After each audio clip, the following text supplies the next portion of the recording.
Reggie, I just sold my car online. Let's go, Grandpa. Wait, you did? Yep, on Carvana. Just put in the license plate, answered a few questions, got an offer in minutes. Easier than setting up that new digital picture frame. You don't say. Yeah, they're even picking it up tomorrow. Talk about fast. Wow, way to go. So, about that picture frame. Forget about it. Until Carvana makes one, I'm not interested.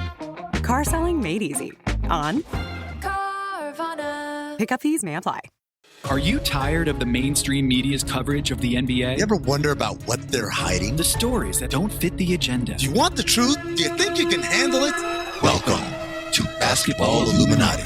I'm Tom Haberstrom. And I'm Amin Hassan. With over 2 decades of experience navigating the shadowy depths of the NBA. We'll peel back the curtain and show you how the hidden cabal really operates. Are you ready to be enlightened? Basketball Illuminati Podcast. Join the illumination and keep your third eye open. This podcast contains mature content, explicit language, suggestive situations, and partial to full frontal nudity. Listener discretion is advised. Don't let your kids listen to this. Zach, did you imagine that high school would be like that? No, because I knew I was going to go to the high school I was going to go to, and that it was an all-boys Catholic school. All-boys Catholic school, huh? Oh, future callback. I figured.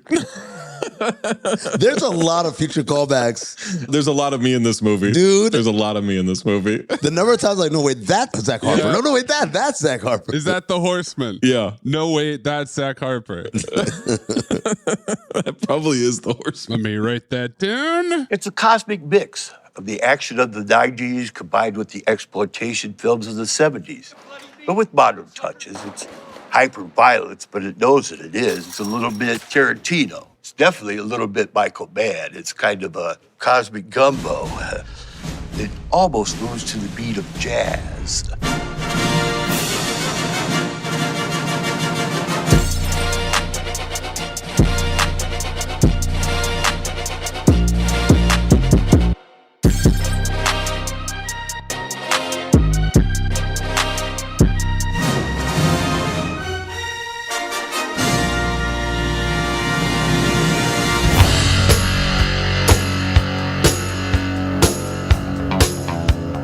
People are genetically inferior, or they're culturally crippled, or they're socially deprived. How come God couldn't make everyone one color, like tan? I wish I'd fucked a black broad before I got married. I could really feel 400 years of oppression and anger in every pelvic thrust.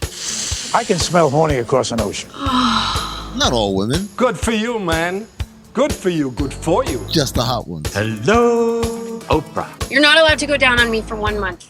No, Judith, Don't please. make me take away your masturbation privileges. Yeah, I'm horny too, baby. Hey, Chalman, come on down here. Will you want to exercise my dominance? Scaring. I'm getting a patriarchal urge.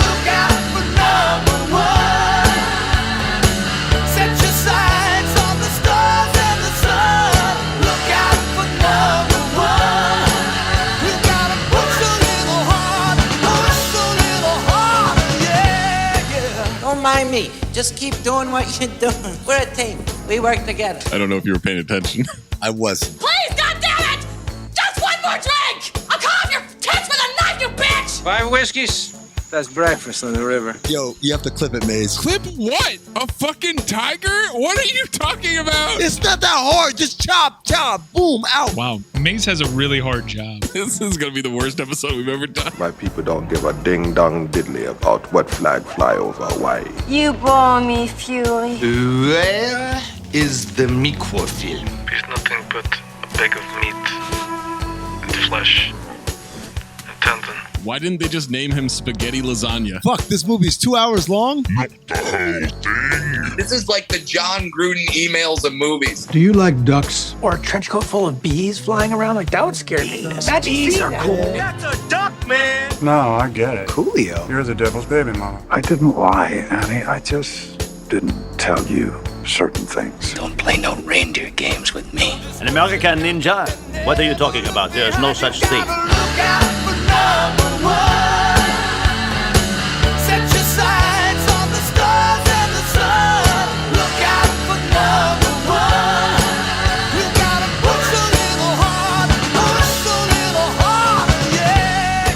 You've gotten rich off of the people in this town. You bet your ass I have. and I'm going to get richer. Coughlin's Law. Go into incredibly descriptive details of the story so we all know. Oh, man. I wish I had better notes. Have you ever heard such a pile of shite? Once I get a DVD player, I'm going to watch Gala Walkers once a day. Come here and give me a squudge. You know what to do from here, Internet. All right, cool. Let me Google how to open QuickTime. Justice is blind. He's got space dementia. But it can be heard. Time to find out exactly what this ooze can do. Pull the fucking rabbit out of your dick and phobe. I'm Temecula's newest hard-on, dog. Hey, look at here. Why don't we eat us a few thousand beers and you can tell me what's buzzing in the big bad city. Coming on, yeah! You gotta look out for number one.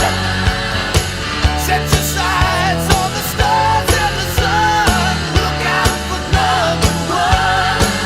You gotta push a little harder, yeah. Enough! It's not funny anymore. Fuck you, fuck you, fuck you. You're cool. And fuck you, I'm out.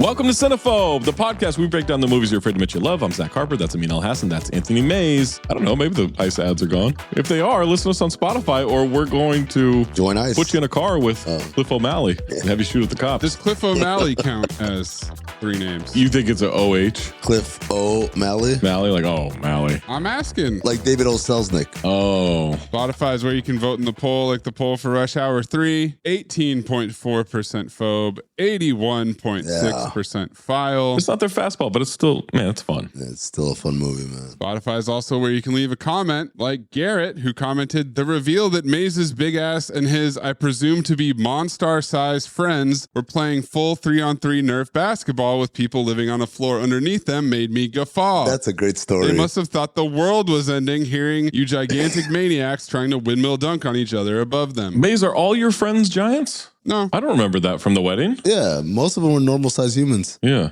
But, you know, let Garrett's imagination run wild. Normal-sized humans. I'm the freak. I can't speak for the non-humans.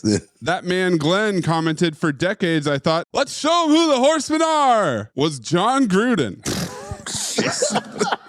Shredded, baby! It's not. No, not quite.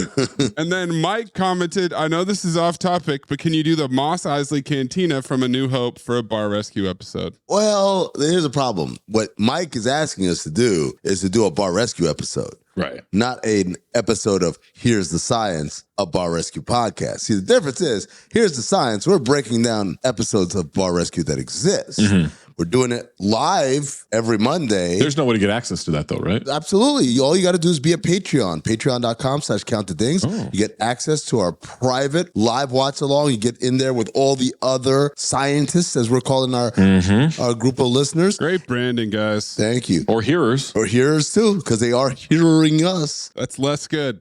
Okay. I want to point out Zach brought up that one. Yeah, but you fucked it up.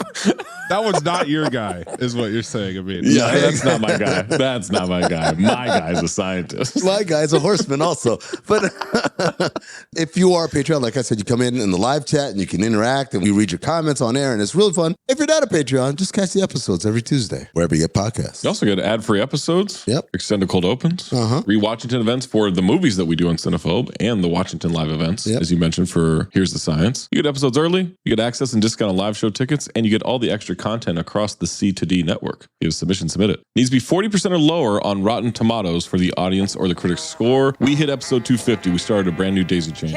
Before we move on, can we read the comment from my man who said that Chris O'Donnell should be ass off in Three Musketeers? It is an exceptional comment. That's the only reason why I'm stopping this. So this is from Reddit, Car Tire 2, and they posted this before Three Musketeers was released. Is this a second car tire or a car tire as well? Car Tire 2.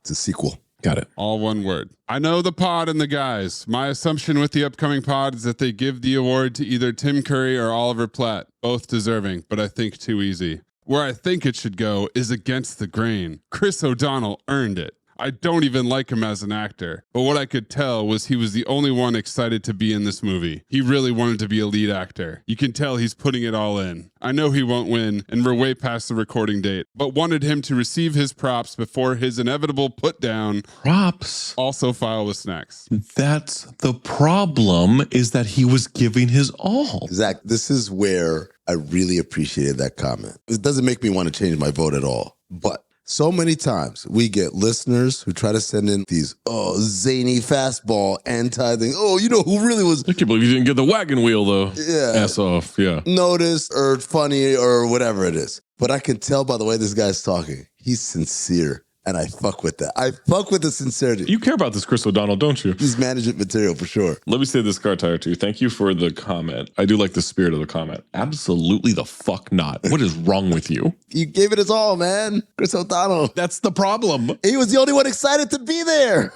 Tim Curry was pretty excited to be there. I don't think you're accurately assessing his excitement. It's misplaced. He's not supposed to be expressing excitement in the role. This is so cool. I get that. Oh, I get a sword. I want to be a musketeer. Change, change, change. Change, change, change. Change, change, change. Change, change, change. Change, change, change. All right, that daisy chain got us to me using Arnold saying the words rush hour so we could learn Chinese, have a nun translate all of the French supercharges to get us to, it's not an ope to say we learn Chinese, to get us to Paris, where we would try to bang a cabaret dancer as long as that wig doesn't mean something else, and save the life of an old friend and kill our orphan brother before we use the French flag to parachute down to a crime scene of a murder by a taxi driver before Brett Ratner forced us to be diddled by Roman Polanski in Rush Hour 3. It's a lot of opes in one review. Speaking of Chris O'Donnell, Mayes used sword fighting in France so we could try to be a musketeer, but first we had to challenge everybody with our quick mouth and try to get to the spy before Cardinal molested everybody in France so we could save the musketeers and the sausage festival that is the Three Musketeers. Mayes responded to that guy with the quick mouth. And then Amin used the manly art of wenching so we could hear 2 cardinal rules of being a player, only to really not be taught anything as we toured Los Angeles banging different types of women almost as much as we broke the fourth wall, while our sister and her super hot research partner hacked our pussy folder while our possible cousin wondered if anybody else's chicken was fucked up too, only to be forced to learn our lesson because it did not test well with female audiences and how to be a player. Now I'm using, holy hell, it's Mari Morrow, to bring us the 1998 comedy Dead Man on Campus. Is there any way you can change that daisy chain to hack the pussy folder? We'll find a way. I've got another daisy chain. There's some other daisy chains there. No overhead projector, though. I was crushed. Just comedy. You got anything else? Black comedy. Whoa. This comedy is Black Nut. It's for the death. Dead Man on Campus stars Tom Everett Scott, Mark Paul Gosselaar, and Poppy Montgomery. TES is from That Thing You Do, An American Werewolf in Paris, and the show I'm Sorry, which is a great show. He will forever, ever, ever be an American Werewolf in Paris to me. I remember seeing it in the theater in college thinking this movie's going to be awesome. And then walking out like, what the fuck was that? MPG is from Saved by the Bell, 12 Dates of Christmas, and Franklin and Bash. He also had a stint on NYPD Blue. Yes, he did. He did, yeah. He had a long one, yeah. They tried to replace Caruso with him, or he replaced the guy that replaced Caruso. Smits replaced Caruso. No, did he? When did Ricky Schroeder get in there? Ricky Schroeder. That's what I'm thinking about. Oh, Ricky Schroeder replaced Jimmy Smits, and then Mark Paul Gosselaar. He's Zach Morris, by the way, in my notes. Yeah. Also, one more thing on An American Werewolf in Paris. Our next Jim Carrey, right? For sure. For Tom Everett Scott? No. That Thing You Do? They get big roles sometimes, Zach. That's a massive role. Here's my thought. Mark Paul Gosselaar was, but then at this moment, Tom Everett Scott is. This is why Mark Paul Gosselaar is not. Franklin and Bash? Franklin and Bash. No, it's not even that. If you can tell me if he's Franklin or Bash, then you... I never want to know. This was still an era where TV people were TV people, and being a movie star meant something else. And to break out of TV in a movie, he already had his work cut out against him. Yeah, for sure. Tom Everett Scott, these motherfuckers like, he gonna be the shit. That's why he was in That Thing You Do, but nothing ever came of it. Like, what was his other big role after that? A lead in American Werewolf in Paris? That just fucking sucked. I mean, he's in a bunch of stuff. It never cracked off for him. Not for real. He's all over the place. Not the way it was supposed to. Yeah, he's a lead. This is literally the only thing they gave Mark Paul Gosselaar after Saved by the Bell. in terms of movies. Yeah, because you're a TV guy. I think they're both eligible, is my point. I don't think Tom Everett Scott is even close. I don't think you could give next Jim Carrey to a TV guy. Excuse me, David Caruso. It's a fuck house. Well, wait, did you see him in Rambo? First Blood. Oh, shit. And then Poppy is a repeat offender for Tammy and the T-Rex and was on 160 episodes of Without a Trace. I wish I knew how to quit you. Called a Gilmore Girl. Man. Couldn't tell you what that's about. Nope. There were no traces. How could you? But what if it's ironic? There are lots of traces. Lachlan Monroe, repeat offender from Dracula 2000 and White Chicks. I wish I knew how to quit you. I call them White Chicks. Randy Perlstein from Center Stage. He co-wrote Cabin Fever. Yeah. I called him 4chan. Oh, I got a different name for him. Corey Page from Heartbreak High and Wrath. Not I Am Wrath. Louis Pinnock. Allison Hannigan from American Pie, Buffy the Vampire Slayer, and How I Met Your Mother. One time in band camp. Mari Morrow, repeat offender from Virtuosity and How to Be a Player. I wish I knew how to quit you. Fine ass Mari Morrow. Jason Segel, repeat offender from Can't Hardly Wait. Jason Segel. Linda Cardellini, repeat offender from Daddy's Home 2 and Grandma's Boy. The chicken tetrazzini. Dominique cooked piled chicken tetrazzini. You think he has won him over with chicken tetrazzini? I don't know what she do with the chicken tetrazzini, but Pile love it. Pile love it. Dominique can cook, but I know she's seducing my man with a chicken tetrazzini. Judianne Elder, repeat offender from The Pest. Michael O'Hagan, repeat offender for Speed 2 Cruise Control. Shelley Malil, repeat offender for Collateral Damage. You're only missing one person. David Ruby stars as Goldberg. There's one more. Kurt Loder. Yep. I wish I knew how to quit you. That's correct. Dead Men on Campus was directed by Alan Cohn. Alan directed 12 episodes of Strip Mall and 24 episodes of The Man Show. And something called Spring Break Lawyer. You know what? File. That's got to be good. We have 4 writing credits on this one. Anthony Abrams, story credit, wrote something called Spivak. Adam Larson Broder, story credit, wrote Spivak. And Pumpkin.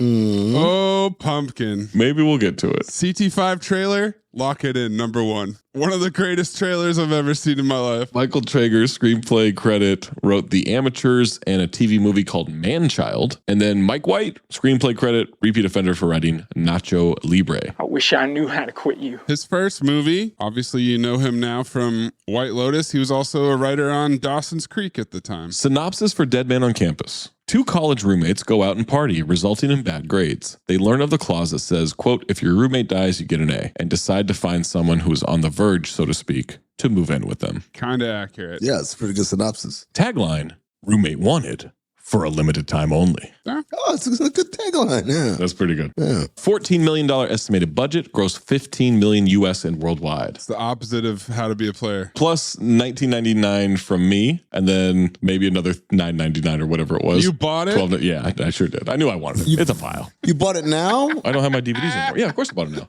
I also had it on VHS. Oh, shit. So I spent more than that. This is a lot of money from Zach Harper. I bought it 3 times. You really like this movie, huh? And I saw it in the theater. Okay. Before we jump in this movie, you listen to the rest of this podcast. Sorry, Dead Man on Campus is a rental, but I had to get this in before we went to our next century of movies. But I bought it. I recommend it. Dead Man on Campus receives 15% on 47 critic reviews on Rotten Tomatoes, 55% from the audience on over 25,000 ratings. Amin, would you like the positive or the negative reviews? I'm a half-shaken martini in college kind of guy. Same note, too. Give me the positives. Hey, John, that's weird. That glass looks half full to me. Wow. Now that you mention it, it is half full. Joe Layden of Variety. Frank Layden. Dead Man on Campus is a modestly amusing trifle that merits a passing grade as lightweight entertainment. Sandy Contreras of TV Guide. Oh, wasn't he a great pitcher? Sandy Alcantara. Oh, okay. Sandy Koufax. Oh, Also. yeah. Sandy Alomar. Catcher. I'll try. Roberto Alomar. Shortstop. Second base. But yeah. Same shit. Okay. With a mirror. Same shit with a mirror. Yeah. You mirror flip it. All of a sudden, the second baseman's a shortstop. Surprise. I always wondered why. Oh, boy. Shortstop is a glamour infield position. Why isn't second baseman stronger arm? Because everybody's right-handed and they hit it to the shortstop. Oh. So you have to have a stronger arm. You got to have more range. Okay. Surprise. Yep. It says surprise. This college comedy is better than you'd expect. You said it before being interrupted you. I was waiting. Phil Villarreal of Arizona Daily Star. My dude. An education in cheap, easy laughs. This is the one time you don't say my guy for this movie? Said my dude. And he saluted. Caffeinated Clint of Movie Hole. One of the best comedies of the 90s. Once is never enough. Try buying it 3 times. Clint, maybe decaf. Karina Montgomery of Cinerina. Oh boy. All right, let's hear it. Maybe it was my low expectations, but I actually think that people will not appreciate how much suckage was avoided in the making of this film. How much suckage was avoided? Like it could have been really bad. Okay. Yeah. I thought she meant like something behind the scenes because I didn't see anything in the trivia. What's she imagining? Snacks. No, that's real. She don't have to imagine. I'm really bothered that her website doesn't load. Yeah, man. It's annoying to try to get through it through archive.org. User Eric C, 5 out of 5 stars. Eric Kwiatkowski. Dangerous game. Full. Kwiatkowski. Dangerous game. Could have gone Eric Couch, Eric Crouch. Any of those. I don't know those people. Such a funny film. The so-called experts put this comedy down, but I think it is great. The film is a classic that came out just before American Pie, and it's just as good. Look, I like this movie a lot. I don't know if it's just as good as American Pie. I don't know about that. Shit, man. And then user Bahad J, 5 out of 5. BJ. Suckage. This idea of the film shooting technique director made the film more attractive to people. No. The fuck does that mean? Whatever it is, I disagree with it. Negative reviews. Stop being a pessimist. This tank is not half full. It's half empty. Chris Kaltenbach of Baltimore Sun. They went away, but they got them back. The jokes are few, and the only reason you'll laugh is that by the time they appear on screen, you've been waiting so long for the opportunity, you'll laugh at anything. You know what, man? I called it back. Chris, you might be right on that one. Get the fuck out of here. Saying he's desperate to laugh? Todd Anthony of South Florida Sun Sentinel. This dead man is a stiff. Oh, no, Todd. Keith Phipps of AV Club. Phipps Plaza. It's all handled so poorly that it comes off as more ghoulish than anything else. Although those who find the word bong instantly entertaining and are easily distracted by the presence of flickering images may be amused. See, Zach does not approve of that review right there. I felt like you took offense to that one in particular. I take offense to all these negative reviews of a great comedy. Oh, Michael O'Sullivan of the Washington Post. Now, is that Michael O.H. Sullivan? No, O apostrophe. Or what's the other one you did? Oh, Selznick. It is a movie whose appeal will diminish in direct proportion to the number of years it has been since you were a sexually frustrated, pimply-faced undergrad. Zach Harper. Guessing it's been a long time for O'Sullivan. I never really had pimples. For real? Never really had an issue with acne. Yeah, I was pretty lucky. This game was pretty lucky. Just horny. Just horny, yeah. Just sexually frustrated. Made up for it. Didn't have room for the pimple. Did you just do the noise?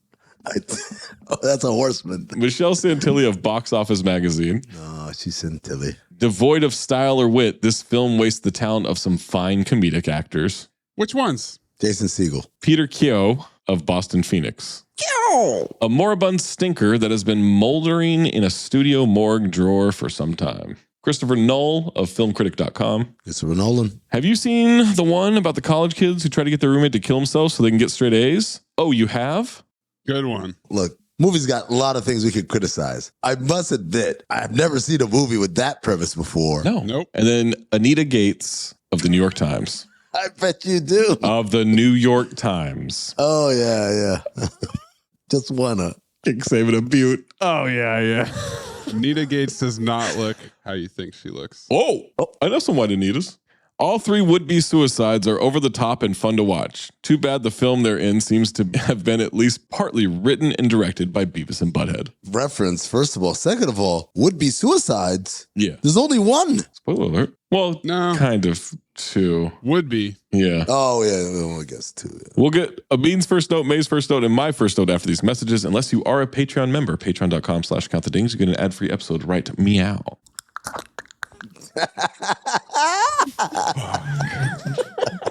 Put it on the soundboard. No, don't do that. Hello, listener. It's producer Mays here to talk to you about Quince Cookware. Now, if you're like me, you spend a lot of time in the kitchen. And whether it's whipping up a quick breakfast or trying to master that dinner recipe, quality cookware is a crucial part of the cooking experience. And let me tell you, this stainless steel 3-quart saute pan from Quince is my new favorite pan. It controls the heat so evenly, and it's super easy to clean. Quince has everything you need to upgrade your kitchen. From stainless steel and nonstick frying pans to chef-quality knives to sophisticated flatware and European linen napkin sets for your table. And the best part? Like their clothing, Quince's cookware is half the cost of similar premium brands. By partnering with top artisans, Quince cuts out the cost of the middleman and passes the savings on to us. And they only work with factories that use safe, ethical, and responsible manufacturing practices and premium fabrics and finishes. I love my Quince saute pan so much, I'm looking up new recipes to cook with it. So why don't you make a New Year's resolution to give your kitchen essentials the upgrade they deserve with cookware from Quince? Don't wait. Go to quince.com/dings for free shipping on your order and 365-day returns. Now available in Canada too. That's QUINCE.com/dings, DINGS, to get free shipping and 365-day returns. Quince.com/dings. Now that the holidays are over, you might be feeling like you got a big spending hangover. The drinks, the holiday food, the gifts, my God, the gifts, it all adds up. Luckily, Mint Mobile is here to help you cut back on your overspending on wireless this January with 50% off. That's 50% off. Wow, 50. Unlimited premium wireless. I switched to Mint Mobile sometime last year, right? Months and months and months ago. I still get asked about it. Am I really saving all that money? Yeah. It's incredible, and the network is just as good as it was before. Mint Mobile's end-of-year sale is still going on, but only until the end of the month. Cut out Big Wireless's bloated plans and unnecessary monthly charges with 50% off 3, 6, or 12 months of unlimited.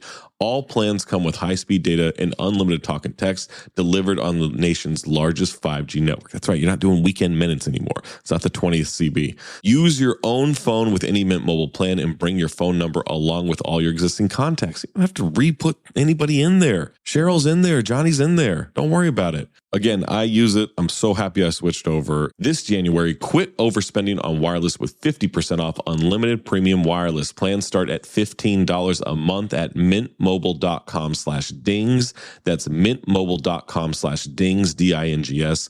Limited time offer, upfront payment of $45 for 3 months, $90 for 6 months, or $180 for 12 months. Plan required $15 a month equivalent, taxes and fees extra.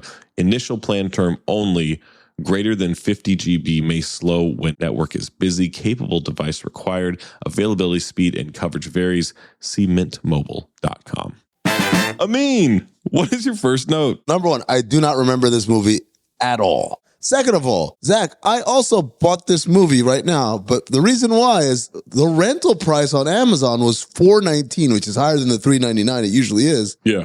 The buy it price was $4.99, and I said, whoa, for 80 cents, what if I like it? Right. Might as well. Absolutely. Maze, what is your first note? MTV Spaceman and Marilyn Manson on the soundtrack. Welcome back to the 20CB. My first note, one of my favorite lines in movie history is in this movie, and I cannot wait to make it my golden dumpster. Oh. It has made me laugh for 27 years. Oh, man. When you were telling the story last night, you had so much detail. The detail was so rich. It was rich detail. Go into incredibly descriptive details of the story so we all know. Oh, yes. Now it's time for the scenes. Here's what happened. Bow. Golden Dumpster goes to how these credits are done. I really enjoyed the opening credits. Really good. This Marilyn Manson song might be the first Marilyn Manson song I've ever heard that wasn't Sweet Dreams, which of course is a cover. Not my genre. If you say Marilyn Manson, like, of course I know Marilyn Manson. Motherfucker saved a ribble and suck his own dick. I can't think of any person today. Same episode as, didn't Tori Spelling have a big rack?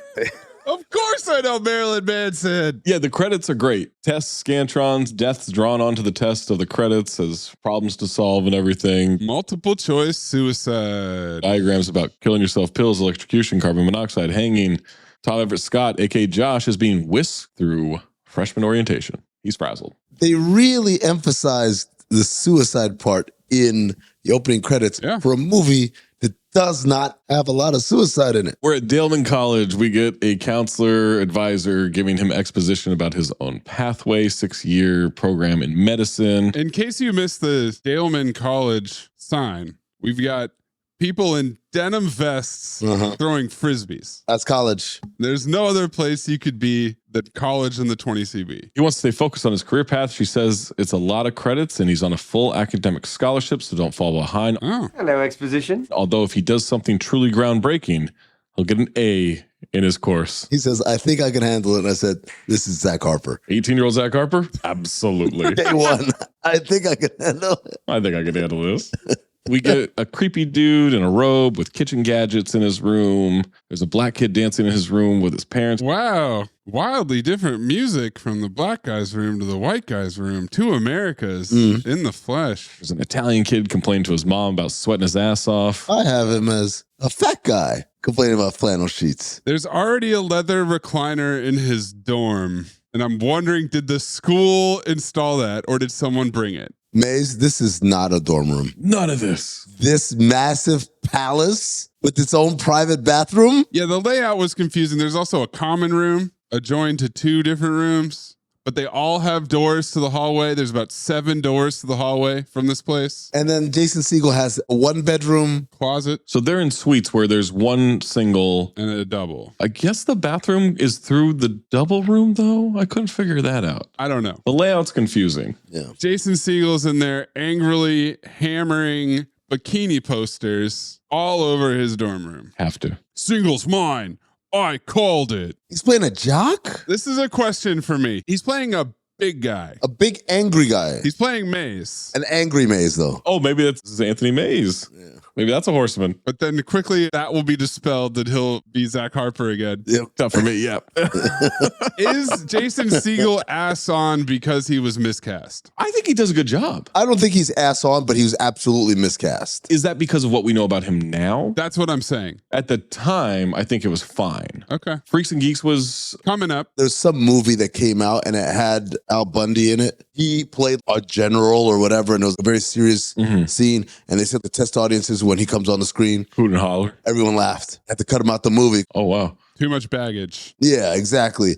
I wonder about that with Jason Segel. We haven't done this movie, but he looks like Will Arnett in Let's Go to Prison, trying to do the mean face. Yeah, I could see that. The next scene, when they walk into the mess hall, he's got a Letterman jacket. Letterman jacket, he's housing chicken. Big glass of milk. Which is, 20 CB. What a decision. Cut to Josh sleeping. They mess up your chicken too? And we hear a bong in the middle of the night. He wakes up. Ass on. 2 movers are smoking and smiling. 2 random adults in jumpsuits? Have either of you ever woken up to people doing shit in your room? In college? Absolutely. Yeah, but people I know. I once woke up boy. to my roommate, a good friend of mine, I will not name, had a girl over, but then I looked and I realized the girl may or may not have been an unhoused woman based on the way her voice sounded. I swear to God, if you make an AI video out of this, I'm getting you an intervention. I then went to sleep with a knife under my pillow after that because I was like, I don't trust you anymore. That lasted like 3 days. And then I was like, Consistently with a knife under your pillow? That's dangerous. Under the mattress, sure. Under the pillow. You never stabbed yourself in your sleep. I didn't stab myself, but I could have. Okay. You could have easily. Easily, yeah. Zach Morris busting. Hey, you must be Josh. Teddy Rexing his ass off. Are you guys getting stoned again? Man, that is classic. Hey, please, man, we would have been here sooner, but these guys kept stopping off for snacks. Hey, Cooper, you were the one who had the munchies. We should have never have gotten high in Boston. Oh, man, that was great. Light up another one, man. My golden dumpster, disembodied voice. Light up another one, man. The bong wobbles. Cooper's framing it with his hands. Asks Josh where they should put it. Josh says the closet. No, it's a showcase bong. He offers Josh a hit. Josh has to get up early, but Cooper invited some people up for a few drinks. Zach Morris with the big ass 20CB 90s jacket and the jet black hair with a lot of product in it. He is layered up like he's flooding. Layered up is absolutely horseman. I know it's a 20CB thing. Layered up. Him looking like that, it felt like he was channeling some Chandler Bing, fast talking energy. The big clothes, the black hair gelled up and all that. The jet black dyed hair was alarming. He had to get away from this Zach Morris, which I think is his natural hair. Well, not jet black, but he has a darker brown, I think. Sure, Franklin and Bash, but... Which one is he? It made me think that hair dye has come a long way. Franklin or Bash, remember, repeat offender, because I used to see him all the time. It's one word, Franklin and Bash. Franklin and Bash.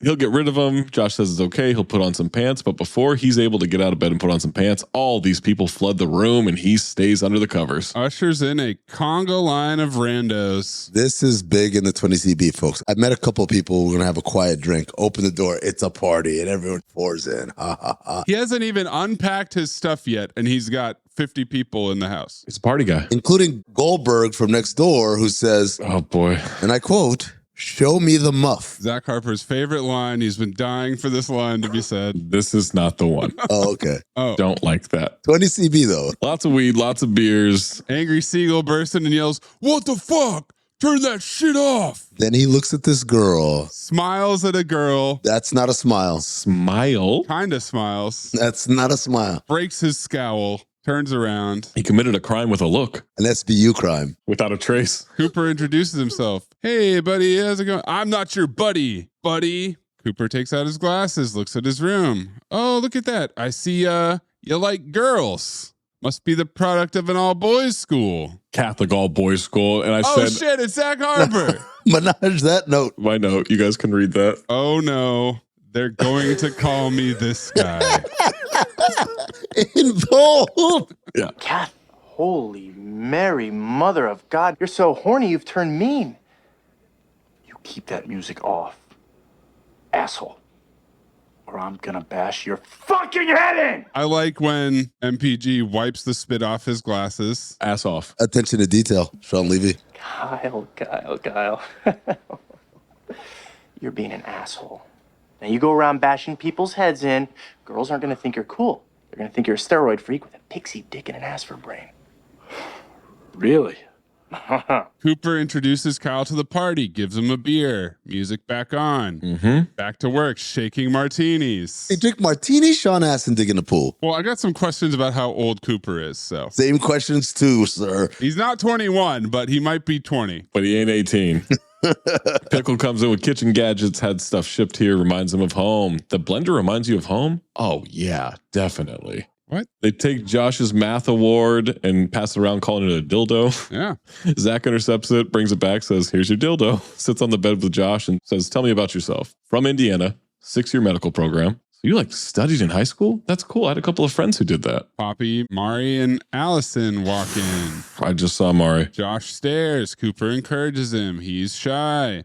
Josh wants him to get pants. That's when Siegel comes over to give him a scouting report. That's Rachel Gilmore. She's from New York and she likes creative writing. How did you know that? Freshman Facebook. I said, lose the freshman. It's cleaner. Reverse Bow Wow formula, because he finishes it by throwing the Facebook into his hands. I'm just jacking off that thing. For 3 weeks? He snorts and spits, and Josh daintily drops the cum-covered book. It's not cum-covered. I mean, he's been jacking off to it, not jacking off on it. Splatter. Like Buck Rogers over there. Now, did you guys know that there were Facebooks? That's a thing? It's in the social network. When I was in college, we didn't have that. We didn't have that shit neither, man. They did have Polaroids. They would take a picture of you when you checked in for your dorm, and then you could look up who your roommate was or whatever before you met him. Yes, but not a directory. It's gotten way beyond the pale now. My cousin got into Michigan State. Go Spartans. And in the spring of her senior year of high school, she's part of a Instagram page for incoming freshmen. Oh, I hate that. It's too much. Where they post a collaborative post with the incoming freshmen. She started dating another incoming freshman. What? Nah, man. Before she's even going to Michigan State. What? She's going to this kid's prom in California. He's coming to her prom in Florida. Nah. And then she's already in a relationship. She's been in a relationship for 6 months before she's a freshman. If you were in a relationship in high school with someone you went to high school with, that's all right. But the idea to pre-relationship someone from college, fucking insane. Yes. Across the country. College is all about showing up and meeting strange people and having sex with them. That's what this movie's about. Like a hot woman named Carl. Cut that. Too soon. Intro. That's odd for you saying cut that. Goldberg dumps a bunch of prescription bottles on a table. Brothers Ritalin don't write English papers on it. Mom's diet pills, all-nighters in foreign languages are good for it. Like anybody's using those for school. And then Kyle sees Linda Cardellini wearing a cross. Yep. Jackpot. Chicken tetrazzini. He goes bug-eyed. His mouth is agape. They're both Catholic. She went to an all-girls school. He says, "I love you." And her nostrils and lips do this amazing ass-off quiver. All-timer. The lip quiver is, I didn't notice the nostrils. Funny enough, my first Catholic grade school, so I went there kindergarten to 6th grade, Sacred Heart Elementary. There you go. Wow. You go to school with chicken tetrazzini? What? Who? Chicken tetrazzini. Maze, you know what you heard as well. What'd I say? Not chicken tetrazzini? What'd you guys hear? I'm going to type it in the chat. All right, let's see. No, come on now. That's 100% what you said. Nah, man. You gotta stop. Maze, am I wrong? He's wrong, Maze. Don't fucking go down that path. I'm not doing a thing, man. This fucker's wrong, man. You was a foul shit. Don't make me choose between my two guys.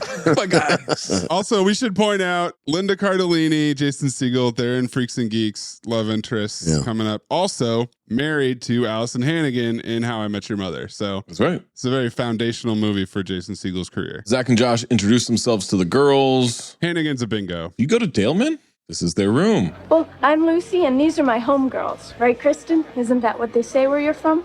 What do you mean where I'm from? Oh, you know, the hood. Lucy, we need to have a little talk. Cobra formula, racist formula. Zach leaves Josh to talk to Poppy. Hey, you must be Rachel.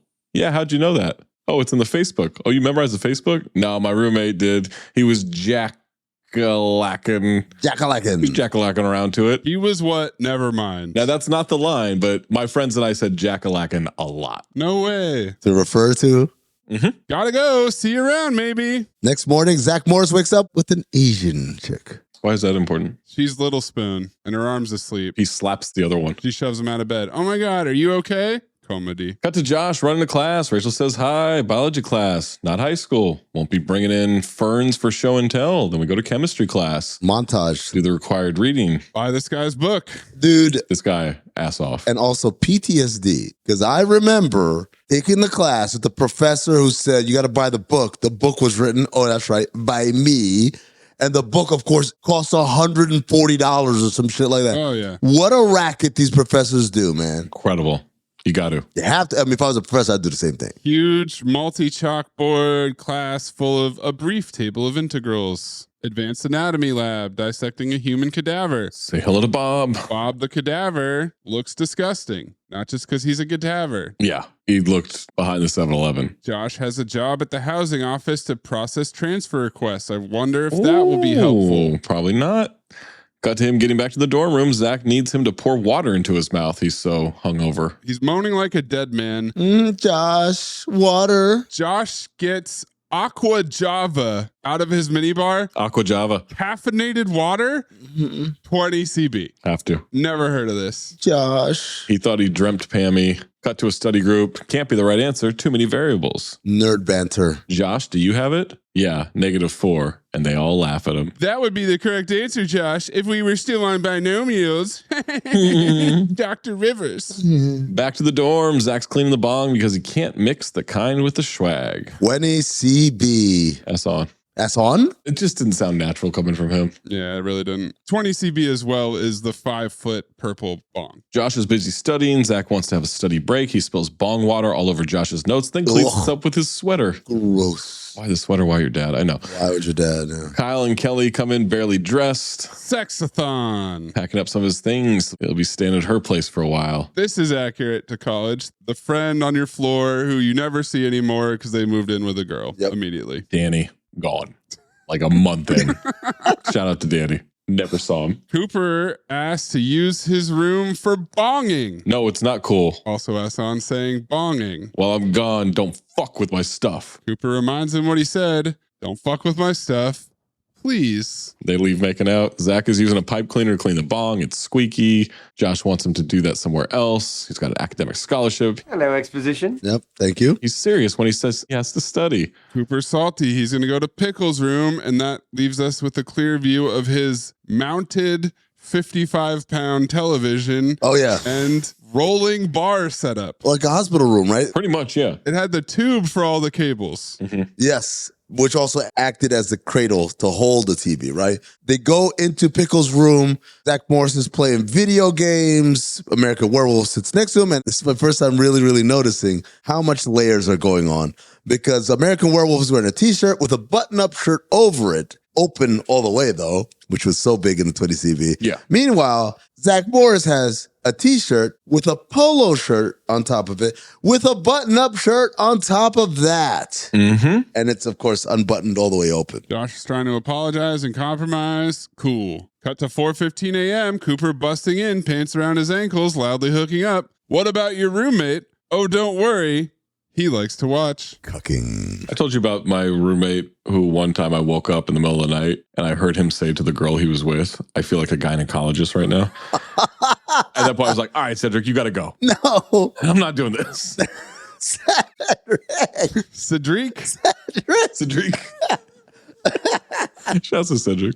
Drum fill as Josh runs to class. He's late for cadaver cutting. So nice of you to join us. He's now on the phone with his mom, nervous because midterms are in 3 weeks. Everything's great. Hello, exposition. Thank you. Call waiting. Cooper calls, heading to the Lucky Peach. 3 girls waiting for him. I wonder what 3. He needs backup. Then he bursts through the door. He's on a cell phone. Film noir. Calls him a pawn. If I was an old professor, you wouldn't say no. Stick it to the man. Thank you. The revolution will not be televised.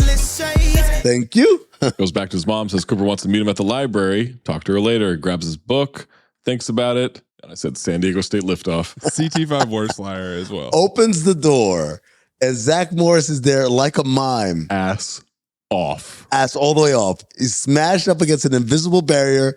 And guys, we'll see it and look at this photograph. His glasses are askew like he ran into it. And I said, Sean Levy, attention to detail. Mm-hmm. Absolutely. Man show, attention to detail. Cut to the Peach. Cooper giving Josh tips on how to not be boring. Were you guys getting into bars as freshmen? No. We just went to parties in other people's rooms or whatever. We didn't even try going to bars, man. Nah. There's no chance. Rachel pops up. They've been getting drunk without them. Josh is all in now that Rachel's there. Mari's waving an empty pitcher at Cooper.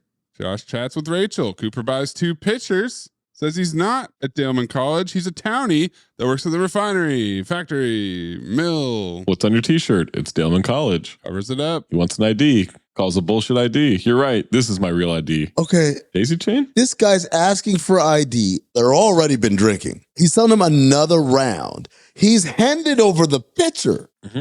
And at this point, this bartender says, wait a second. Are you one of them college kids? Get the fake ID. It's clearly not him. Dr. Muhammad Rashid. I mean, it is him. Well, in the photo. Yes. Do you want to make that your daisy chain, Zach? It's up to you. No, thank you. Oh, okay. He ends up selling him the beer anyway. I said, this man's not going to keep his liquor license for much longer. I said, Taffer's going in. He gives up. Just take your beer. But it was between that or Muhammad. Oh, yeah. Wait, you changed your name to McLovin? McLovin? What kind of a stupid name is that, Fogel? What, are you trying to be an Irish R&B singer? Oh, they let you pick any name you want when you get down there. And you landed on McLovin. Yeah, I was between that and Muhammad. Why the fuck would it be between that or Muhammad? Why don't you just pick a common name like a normal person? Muhammad is the most commonly used name on earth. Read a fucking book for once. Fogel, have you ever actually met anyone named Muhammad? Have you actually ever met anyone named McLovin? No, that's why you picked a dumb fucking name. Fuck you. McLovin Rashid. I wonder if that's reference. I also thought about it. They obviously do it a lot better in terms of the fake ID scene, but similar. Oh, I don't know about that. Okay, Zach. Zach's like, no, I think Superbad did it pretty well too. Yeah, everybody knows Dr. Muhammad Rashid, not McLovin. Hey, I knew it. Watched this movie, owned it a lot. Shows him so many fake IDs like he's a magician fanning cards. I laughed. Ass off to the drunk guy in the back who's paying attention to all this shit. Josh asks Rachel about her story. Girl from New York, kind of like her, has a crush on this guy, goes to her school. He's bumbling and shy, but she can tell there's more going on up here. Bingo! He's from Indiana. Really? I'm from Indiana. Golden dumpster. I laugh. This is Jackson D'Artagnan levels. You guys are Musketeers? And the look on her face of, I can't even give this away right now. I laughed so hard. She's so frustrated with him. She's like, all right, let me dumb it down even more. Yeah, she's ass off. Dumbo Walker is what I called him. Dumbo werewolf. Dumbo werewolf. Cut to the bridge. Girls are drunk rocketing. Josh and Zach are sitting on the ledge. Josh wants to know how Zach does it without going to class. We get a little exposition. And you know what else we get, guys? Poppy talk. But his dad, Flushels, the toilet cleaning clown. He loves that. Everyone's so obsessed with the future. Coop's focused on having fun right now. Josh says guys who had fun in high school are drinking paint thinner on the weekend. And working in bowling alleys, which is apparently the lowest of the low. I thought of Heart Condition's brother. Oh. Well, he owns the bowling alley. Yeah, that's right. And it's the hip hop bowl. That's not your regular Indiana bowling alley. 2 bowling alleys.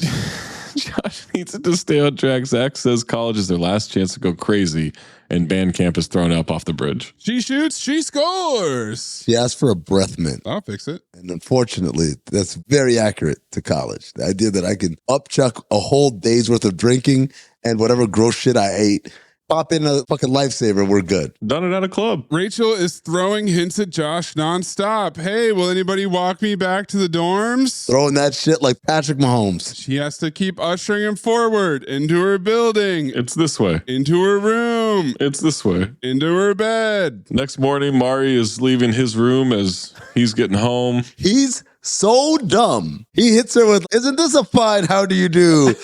without realizing she's doing the walk of shame. Zach is on his head doing some kind of core leg kick thing. I don't know really what's going on there. Headstand exercises with candles? I thought it was supposed to be yoga, but no. No, that ain't yoga. He pretends to be Josh's parent. Young men, where have you been? Josh says, I love college. I love everything about it. The people, the freedom. This chair, look at this chair, this room. Mayes clip Asher Roth. Man, I love college. Hey. I love drinking. Hey. I love women. Hey. Man, I love college. You had sex last night, didn't you? That's a nice shirt.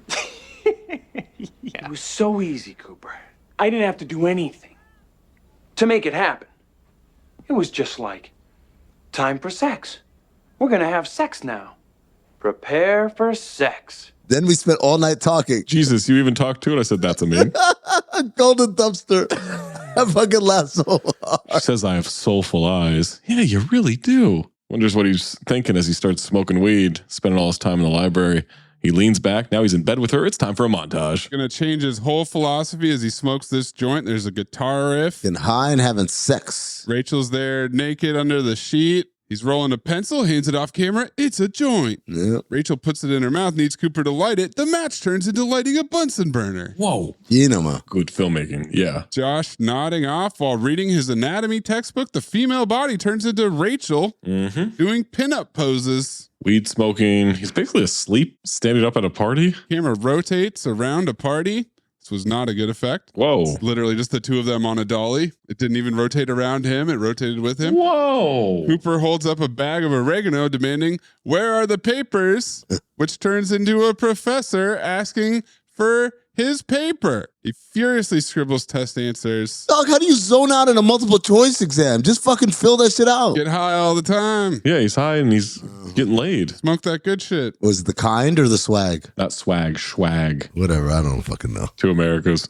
Zach was waiting for him outside of class. Why the funky face? He thinks he bombed his midterms. At least you showed up. I bet they give you points for that. Josh turns on Cooper, blames him for distractions. And now I'm fucked. Cooper says bad grades are like parking tickets. They mean nothing. Well, now Cooper is Zach Harper. I mean, this is absolutely Zach Harper. He's not wrong. Just laugh because they're silly. They're silly little nothings. Never failed anything in his life. Zach says some astrology professor not liking him doesn't mean shit. Astrology, biology, whatever. Whatever.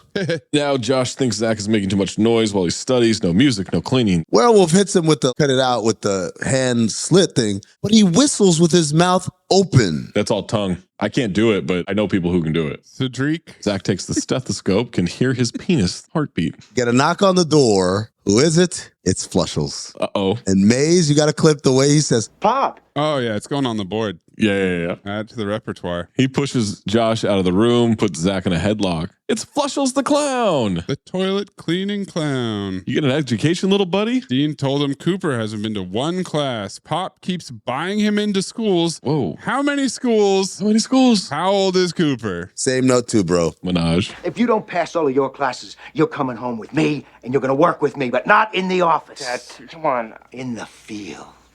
I'm gonna give you all the really disgusting jobs. How rich could you really be off of a business that sends people to clean toilets? Nah, man, you could make a ton of money. Cleaning service? Yeah, man. Okay. Especially if you're doing commercial. Mm-hmm. You get an office building. Cut to Cooper, face pressed down on a bar. He's depressed. Cooper doesn't even know what classes he's taking. It's going to drive me to drink. He's taking drinks out of his hand the entire time as he's trying to get more. No more drinks, no more bong hits. Only one thing that can save you now. What, Valium? No, studying. You need to study. Bartender says they should talk to the drunk guy at the bar. He went to Daleman and has a real good story for him. I had a roommate, poor prick, killed himself. Yeah, oh yeah.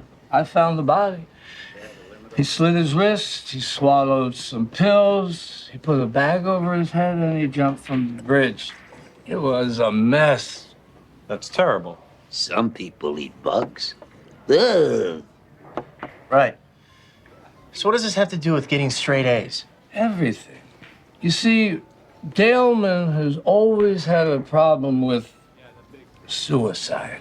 You see, it seems you college kids, you have a real knack for going wacko. They have a rule that if your roommate kills himself, you get straight A's. Yeah, they do. It's like a consolation prize. Yeah, it relieves tension or something. My intestines are over 2 miles long. Is that true? Yeah. True. No, the rules. Yeah. Oh, the dumpster. Ass off. The other drunk guy. Both of them are ass off. Oh, okay. Well, yeah, that makes sense. I mean, because you can't be expected to study if you're, grieving for your dead roommate. I mean, I know I couldn't study if you died. You can't study now. So these rules, they got them written down somewhere? Probably the library. The library, Josh. You know where that is, don't you? Take me to the library. In college, did you hear that rumor? I heard if your roommate dies, you get a 4-0, not commit suicide. I have not heard this rumor, but when I was doing the trivia, I looked into it. And the fact that it was so prevalent of a rumor that they made this movie about it is pretty wild to me. Was it a rumor that then they made this movie the premise of that? Or did this movie introduce this rumor? The rumor came first. Got it. They go to the library. This must be a great college to have all these books. Where are we going to find the charter? How are we going to find our way out of here? They find it in a glass case of emotion. Josh will go upstairs to study, tells Zach to have fun. He's not curious. This is totally ridiculous. Zach's reading the charter. He found the rule, reads it, asks what that means, tears it out of the book. Awarded grades of the highest order regardless of academic standing. He has no idea what he just read. It's like me reading the collective bargaining agreement sometimes. Yeah. Like, oh, here's the relevant section. It's all gibberish. He's following Josh around in the library talking so loudly. He goes, look, Josh, I finished copying. It really wasn't that hard. First time, they keep getting shushed. They have loud argument about who should kill themselves. More shushing. Comedy. They wonder if they should have Siegel kill himself. You talking about murder? I thought that's what this movie was going to be about. Them trying to get Jason Siegel to kill himself. And then when you started introducing other people, I was like, oh, but at the end, it's going to be Jason Siegel who kills himself, right? Now that's a dark comedy. Apparently not. Well, it's not a dark comedy. It's a black comedy. Oh. Well, so Zach Morris goes to a suicide hotline meeting? Yeah, it's a lady talking about suicidal impulses. Suicide's position is what she's talking about. She's giving tips for how to respond to the hotline at Daleman. Coop interrupts and makes the argument for suicide. He wants tips. What would tip him over the edge? Send him running for the razors. He's dumbfounded. Josh checks in with his counselor, reminds him that he has to keep a B+ average. Hello, exposition. What? Or they revoke a scholarship, but he said, hold on, Lionel. Hold on, Lionel. I guess you don't want me to have the foreman job, but I need my fucking scholarship, man. I need my fucking scholarship, man. He says, it's not as if you failed your midterms. Cut to his report card. He failed every midterm. All Fs. Relax. It's not like you're going to get a report card that says live forever on it. Wait, maybe that's Zach Harper. Yep, we're back. I don't know that I checked my report card. Yeah. If you don't see it, Yeah. you couldn't possibly have gotten grades. Until the third semester, then they make sure you see it. Rushes back to his dorm, hangs up Cooper's phone. No mathematical way for him to get 4 A++s. Explains to Cooper he was on a track. Luckily, this chalkboard is here now, so he draws a train track. There's a goal. You're always moving forward. Then he erases it. I'm nothing. I'm dead. You're looking at a dead man. And I said, on campus? Cooper laughs. Well, then you're in. This is great. The chalkboard, by the way, is the chalkboard from Back to the Future 2. That's right. Where Rip is rich and married to your mother, and where this has happened to me. And I remember a Mad magazine when Back to the Future 2 came out, and they had John Madden explaining the Back to the Future time jumps. Oh, nice. It was clever. Crossover. He starts chasing him around the chalkboard. Zach pops him in the nose with it, gives him some ice out of the martini shaker. Shake it off. Shakes a cocktail shaker. Cooper found a way out. Best loophole ever. Gonna save both of their asses. He shows his notes. Here's Mr. Z. Who's Mr. Z? Mr. Z is the most suicidal guy on campus. Cobra formula. Whether he lives with us or not, he's going to kill himself. Find him at the mental health clinic. He kills himself. And then Zach gets to say, flush off, Flushels. And then he hits him with the Italian fuck you. I have enough to deal with without you mind fucking me. He says, I'm not mind fucking you. Who's Pinnock? Well, Zach is in the zone. He's trying to convince him. Josh works in the housing office, so they need him to do this. He'll never go along with it. Zach understands, by the way, you've got a message of exposition from your mom. You always surpass my expectations, and I expect to see straight A's. Josh is in. She says, hey, it's Billy. Bet you like that suit I got you. Also, the vest that Cooper has in this whole scene, I don't even know what's going on. It doesn't look like a normal vest. Insane. Layers 20 CB. Cut to Cooper in the bushes with a Minolta Maxim 600 SI. Oh, I was going to ask. And I know you guys are excited for this fun fact that Minolta actually merged with Konica in 2003 and then sold their camera business to Sony in 2006. So this is a vintage piece right here. Don't love that word, Minolta. Oh, you're fine that they merged with, what's the other company, Mace? The Minolta merged with? The only problem is the lens he has definitely does not have the zoom power to be pulling off these telephoto stalker photos he's taking. Goldberg and the other kid see them in the bushes. Zach pulls Josh on top of him as they walk around the bush. Can we have some privacy, please? Homophobia. Same note too, bro. He's also hornily Teddy Rexing, come to daddy, as he's taking pictures of suicidal students. Cooper, they probably think we're making out back here. I know. They're totally in the dark. Not beating the allegations.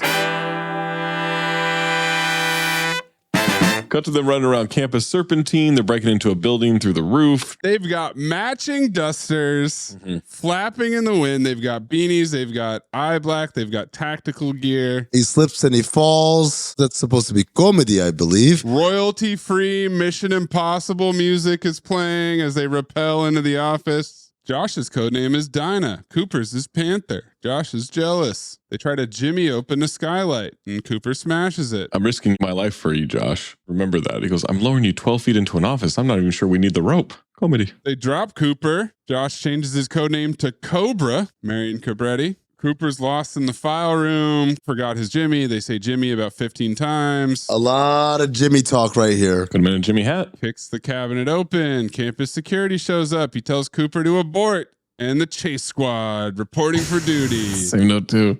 Dinah, save yourself.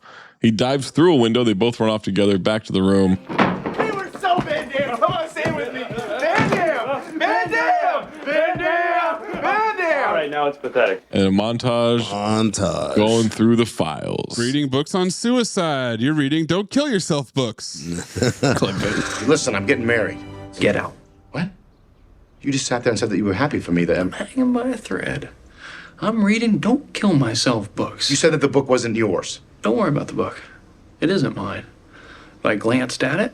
American Werewolf goes to see the psych professor to get some more info and exposition about people committing suicide. And the professor hits the Matt Lauer button. Same note too.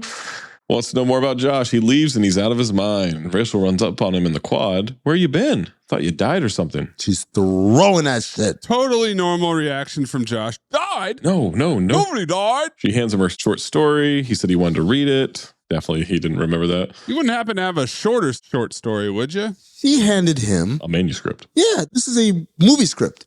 This is 150 pages at least. Zach calls out from the window, need to make decisions. Don't make me come down there. Josh has to go, but he wants to see her. Thinks about her all the time. Cock block from Cooper. In the room, Zach is amazed the library lets you borrow books. Just learned you could do that. I did enjoy the attention to detail that he's such a fucking bad student, that these little things surprise and amaze him. It's all accurate. Have to choose Mr. Z right now. Cooper likes Cliff O'Malley. Death wish, alcoholic, psychotic. He's perfect. He's you. The picture of him is so ass off. Hey, man.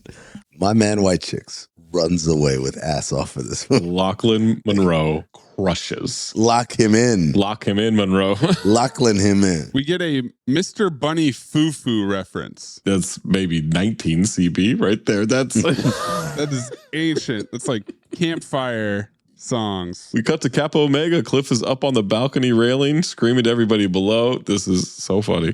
He has 2 water balloons. Hey, Jeff. Who am I? Put some just Jess. Your sister. Okay, maybe that's Zach Harper. No, I wasn't like that. No, not a chance. He's on top throwing the water balloons at people. He almost falls. Oh, but then is fucking around. Wobbly knees, moons the onlookers. Eat me written on his ass. Hey, Jeff, get a load of this, buddy. And I said 20 CB. Flawless penmanship. He shakes his ass. He makes it clap up there. Makes it clap. Go. I was impressed. Cliff O'Malley invented twerking. I was impressed that he could do it. And I was impressed by the Foley man who got the sound down pat. Perfectly. Slapping 2 pieces of bologna together in a microphone. Cooper, he wants to die. Why can't he die in his room with his new best friends? They have 3 weeks until the finals. He slips. Now he's hanging off the railing. They go up into the house where he was. Help me. Look out below. 20 CB. Old cliches. They call for him. He goes, you get hit? Chill out. It's just water. His room is a complete dump. He throws a shoe at his boombox. The frat house wants to kick him out for not observing quiet hours. Well, they could just suck my quiet cock.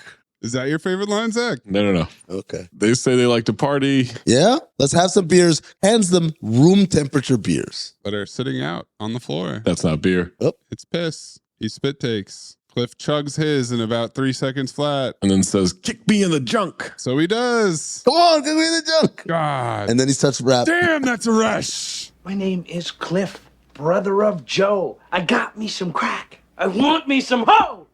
Let me hear you say yeah. Yeah. Let me hear you say yeah. Yeah. Let me hear you say yeah. I just remembered I gotta be somewhere. Sit down, Josh.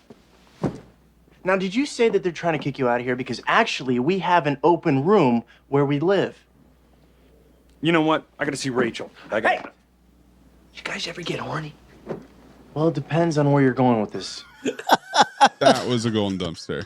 I do, man. I get these urges sometimes. I gotta hump this lamp. I gotta screw this couch. Vigorously humping the couch. Bucks the couch like he's JD Vance. Hey!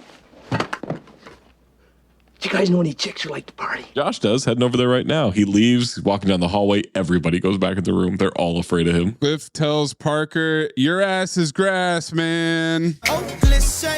He's smoking a bong in front of Rach, Mari, and Lucy, who are horrified. Which one of these chicks is for me? Definitional scaring the host. Josh says, I think they're all lesbians. Lesbians? You guys are fucking cool, man. Cool, man. Hey, Lesbos, how's it hanging? Lesbos is 20 CV. Way 20 CV, man. Come on. Is that a slur? Sounds like one. It's an island. Oh, it's the island of Lesbos.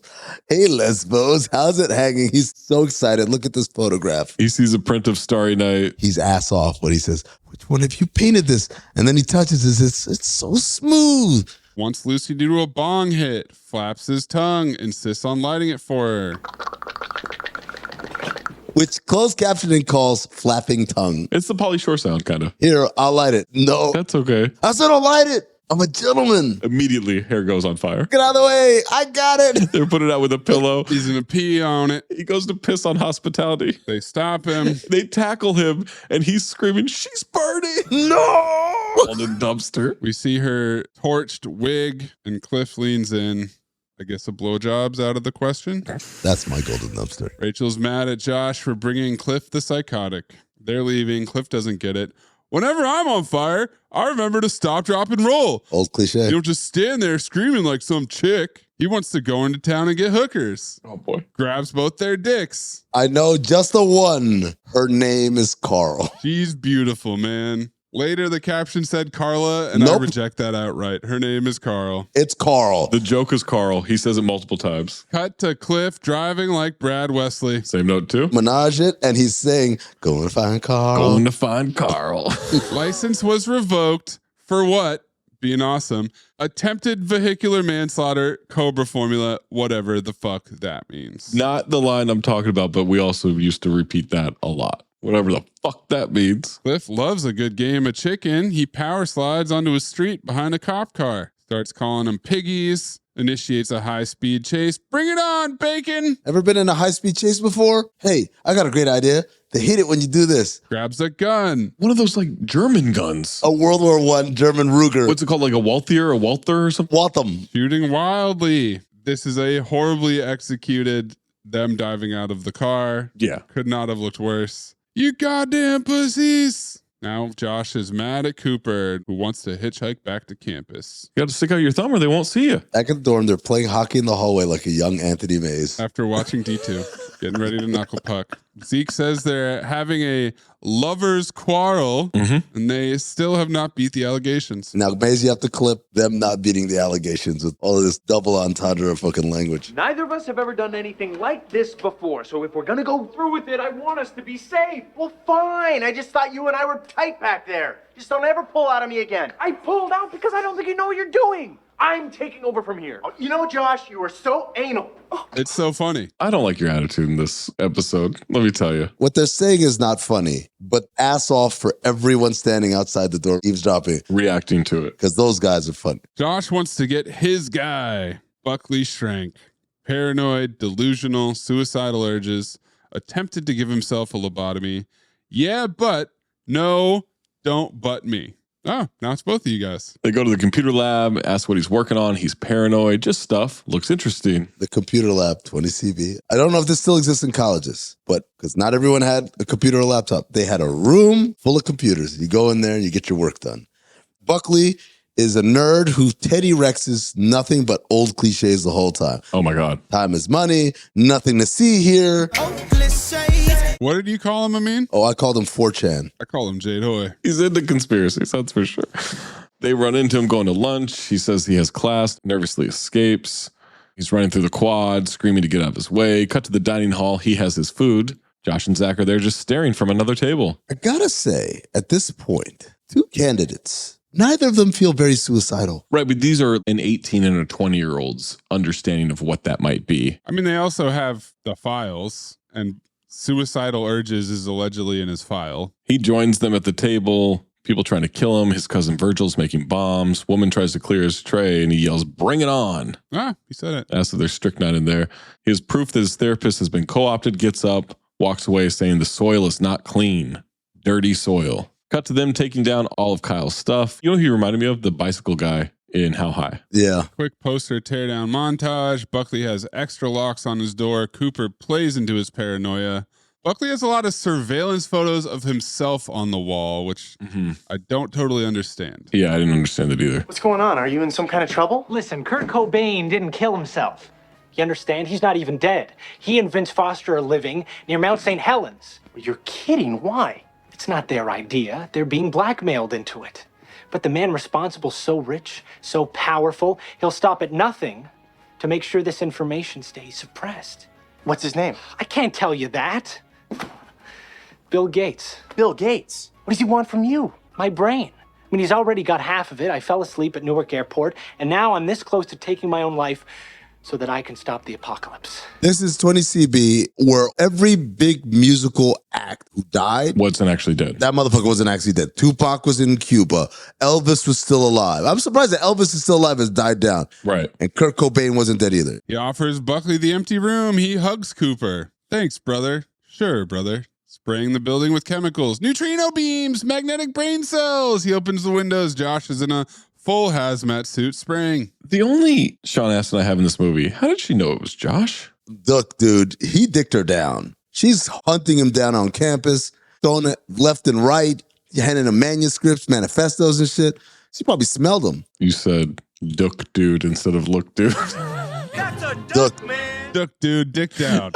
They shot at Duke University. Got to Buckley sitting on boxes in his new room. Josh is bragging about it being his guy. My guy. Cliff's hiding behind the door in their room. More. I did not expect him to be back. Dudes, you got to help me out. Cops are after him. He needs a place to crash. Their room is decent. He's bouncing on Josh's springy bed. I was just driving along. He's got his steering wheel handcuffed to his ass off. To his arm. He recognizes the math award. Hey. So funny. This was my Sean Astin. No, that's so funny. It's a well-written joke is what it is. Hey, a math award? I laugh for real. Knew you guys were smart when you bailed out. Took a bullet wound for you. 38 at close range. How's it look? A little red. It's a big fucking hole. Knock at the door. They say it's the cops. Buckley asks if he can use the bathroom. In a minute, they tell Cliff to hide in the closet. They just put him in the hallway. Big closet. And guess what? Zeke Goldberg, they went to high school together. He's terrified of him. I thought you were dead. No. This close, though. How you been? Good. Got shot. Goes in the bullet wound. And then his next question is, hey, you ever get horny? I know this chick named Carl.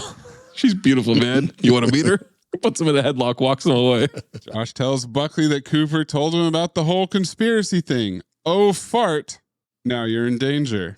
Gives him a suicide hotline pamphlet. Why does he have a 20 CB desktop in his room when he was in the computer lab earlier? Good question. Oh, why would my dad? Cooper's there at the other end to intercept the phone call. He pretends to be Bill Gates. Ass off for him fighting the woman to answer the phone. She's ass off too. Josh annoyingly keeps calling him my guy. That's my guy. They're eavesdropping on Buckley. My guy. Rachel is right there. She taps Josh on the shoulder. Came by to see what he thought of her story. It was great. I was just telling Cooper about it. How'd I put it, Coop? You said it was fucking hilarious. And they fake laugh. And she's like, hilarious? Not supposed to be funny.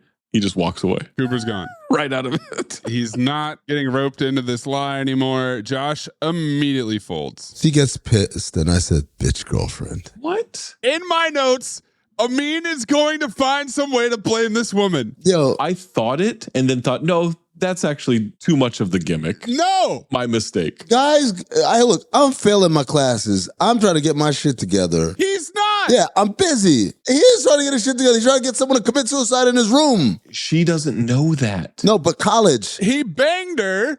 And then he's been ducking her ever since. College, people be busy, man. I've got shit to do. You don't see me spray painting shit? He wasn't. They were at every party together. Yeah, until the midterms. This is when everything changed. You got F's and everything. Did you guys miss this? She doesn't know this. Is this a Teen Wolf 2 situation? Is it a Teen Wolf 2 situation and that you have assigned that to a woman who did not deserve it? Yes. In college. That fucking cocky bitch. The one in Teen Wolf 2? Fuck her. This one, you kind of made me see, okay, may have been a little bit of misunderstanding. Still, a little clingy. Don't you have classes? Don't you have grades to worry about? He ghosts her. He lies to her. He doesn't read her short story. It's not a short story. He doesn't even hook up with her again. Well, that's where I'll be with Amin. It's not a short story. It's not a short story. It's a manifesto. God damn. Cooper bought a suicide starter pack and places it around the bathroom. It's got a samurai dagger. It's got poison, lots of pills, rope, my tools, duct tape, zip ties, and gloves. They're hiding from him in the shower as he goes to pee. We're like the Hardy Boys from hell. Reference. He sees pills in the sink, then hears them talking. Buckley pisses and says, oh, that's priceless. Every time. You don't do that? No. Especially when we're recording Cinephobe and I got to go pee in the middle. Letting it know it's priceless. Buckley says, konnichiwa. That's an ope. Pulls back the shower curtain. They're holding up the knife and the noose. Zach fake shaving with a knife. They say they can explain. Buckley runs in their room, finds the photos of him, thinks they're in on it, freaks out and loudly runs away. How many doors to the hallway are there? This place is nothing but doors. Every door you open goes to the hallway. Did you guys notice that the dorm room door is French doors? For the common room, yeah. My man is celebrating because all of his paranoid delusions are now confirmed to be true. Someone's tracking him, someone's spraying these chemicals, all that shit. Found the hazmat suit, sitting on a bench, 0 for 2, looking at happy people studying. I hate them. 1 week till finals. Hello, exposition. They're doomed. Despondent. Josh sees his advisor talking to a psych professor. He's going to go to class. They hear a siren. They walk over. Cliff is on the ground with a water balloon. They say he's dead. Josh goes, God, what a tragedy. And Zach says, I know. We were so close. but he's breathing. False alarm. Still alive. He's getting high off the oxygen tank. Takes a hit on the oxygen mask. Where'd you guys get this shit? Cooper takes it as a sign. One more guy. Matt Noonan. Depressive. Death fixation. Constant threats of suicide.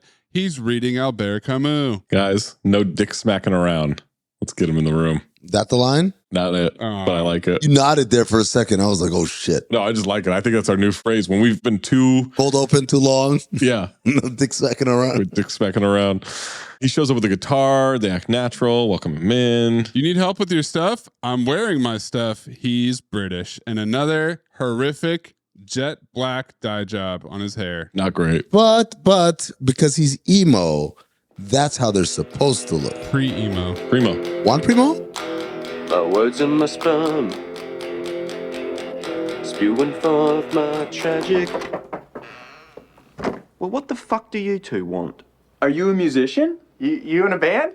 Kiss my ass. What?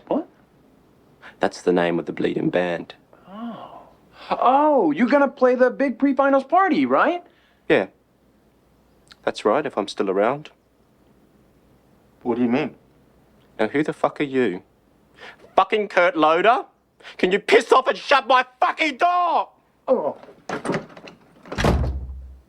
Piss off? Oh, piss off. Come on, the hell is piss off me? 1, 2, 3, 4. My words and my sperm, spewing forth my tragic germ. I'm just a pariah, silent messiah. Stop! Please, guys, come on!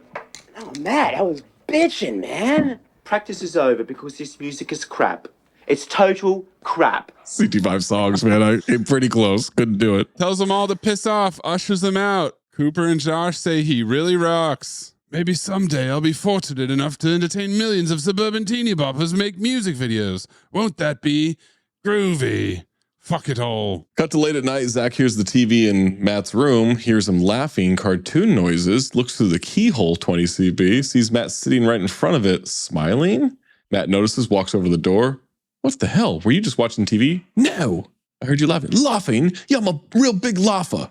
Piss off. Cooper wakes up Josh, worried Matt is a fraud, not that depressed. They start fighting with the big purple bong. They struggle, and Josh shatters it. Ass off for Zach Morris. He drops to his knees. Sad music plays. He's distraught. Now he wants to murder Matt. Matt Knox comes in, feels like crap, having dreams about playing the party and blowing his brains out. Put a gun in my mouth, and I pull the trigger. Blow. Blow. It's so really real. If it was so really real, I don't think you'd get that second shot off. There it is. That's the line? That's the line. I think that's so fucking funny. It is a funny line. This confession reassures Cooper and Josh. Zach is prancing around the quad now, so happy. He comes home. Josh said he's been in his room all day. Pickle asks what they're up to. Nothing. They hear him in the bathroom. Remember, if he's just hanging from his noose, try to act surprised. They open the door. He's doing his eye makeup. Jesus Christ almighty. I knew you guys were perverts. Cut to the pre-finals party. Matt introduces his last song, Sperm. I'm dying to kiss you. I soil the tissue. Mari Morrow likes it? Yeah, she's in. Mari Morrow loves it. She wants him. She's definitely in on this. And everything's swell. Suicide's friend. Nearing the end. Zach Morris, CT5 worst dancer. He's pretty bad. Goldberg's pretty bad too. Yes. Josh goes to look for Rachel. Song abruptly ends. Mari says it was amazing. He says whatever. She is horny. He turns to Zach Morris. Zach Morris says, join while you still can. She says, what's that supposed to mean? And he hits her with the talk to the hand. And Zach, there's your daisy chain. Oh. Zach Morris giving the talk to the hand. I still like it. Holy hell, it's Mari Morrow. The wig they've got on Allison is absurd. She looks like Davy Crockett. And then Mari says, fix your wig. When Matt's alone in the bathroom, pulls out a comb and sings cabaret. When he walks in the bathroom, there's a dude who's leaving right there, and he turns and he looks at him. Then there's another dude in the stall on his knees. That guy gets up, wipes his mouth, and also leaves. He was throwing up. Was he throwing up? Yeah. Why were there two of them? Why were there two dads? Do you think this movie would miss the opportunity to make another gay joke. I think they're trying to be subtle. It's like 2 gay jokes. What are you talking about? It's a running bit for like 35 minutes. It's not a running bit for 35 minutes. What do you mean? It's about to come up again. They mentioned 2 times. Cooper catches him singing, "Oh, fuck me." He tries to deny. Life is a cabaret. Oh, fuck me. What were you just doing? What? Nothing? No. Don't tell me nothing. You were just singing a show tune. You're crazy. I'd never do that. You can't be suicidal if you're singing show tunes. What? I am suicidal. No. You're not even depressed. Of course I'm depressed. Look at me. I'm very fucking depressed. Oh, you fucking poser. Hey, man, I am not a fucking Oh. You're not even British. God, he's not even British. Now we've just got all kinds of layers of Lewis Pinnock because it's an Australian guy doing a British accent, but then the British accent goes away and he's doing an American accent. So no matter what, he's getting the Lewis Pinnock one way or another. Josh sees Rachel talking to another dude and gets mad. He cuts in. He apologizes for flaking on her. She's not interested in excuses, rightfully so. What's that? She actually liked him, thought he was a great guy. What's that editorially? Huh? Rightfully so. What the fuck is that supposed to mean? He's a piece of shit. He's trying not to flunk out of college. I'm sorry for having priorities about my academic life. He wasn't trying that hard because he didn't go to class. Because he was getting pussy before. That's what happens. Yeah, I was trying not to flunk out of San Diego State. Come on. Who are you talking to? Thought he was a great guy. She was wrong. Buckley loudly calls for a red alert, points at Josh, calls him an evil man.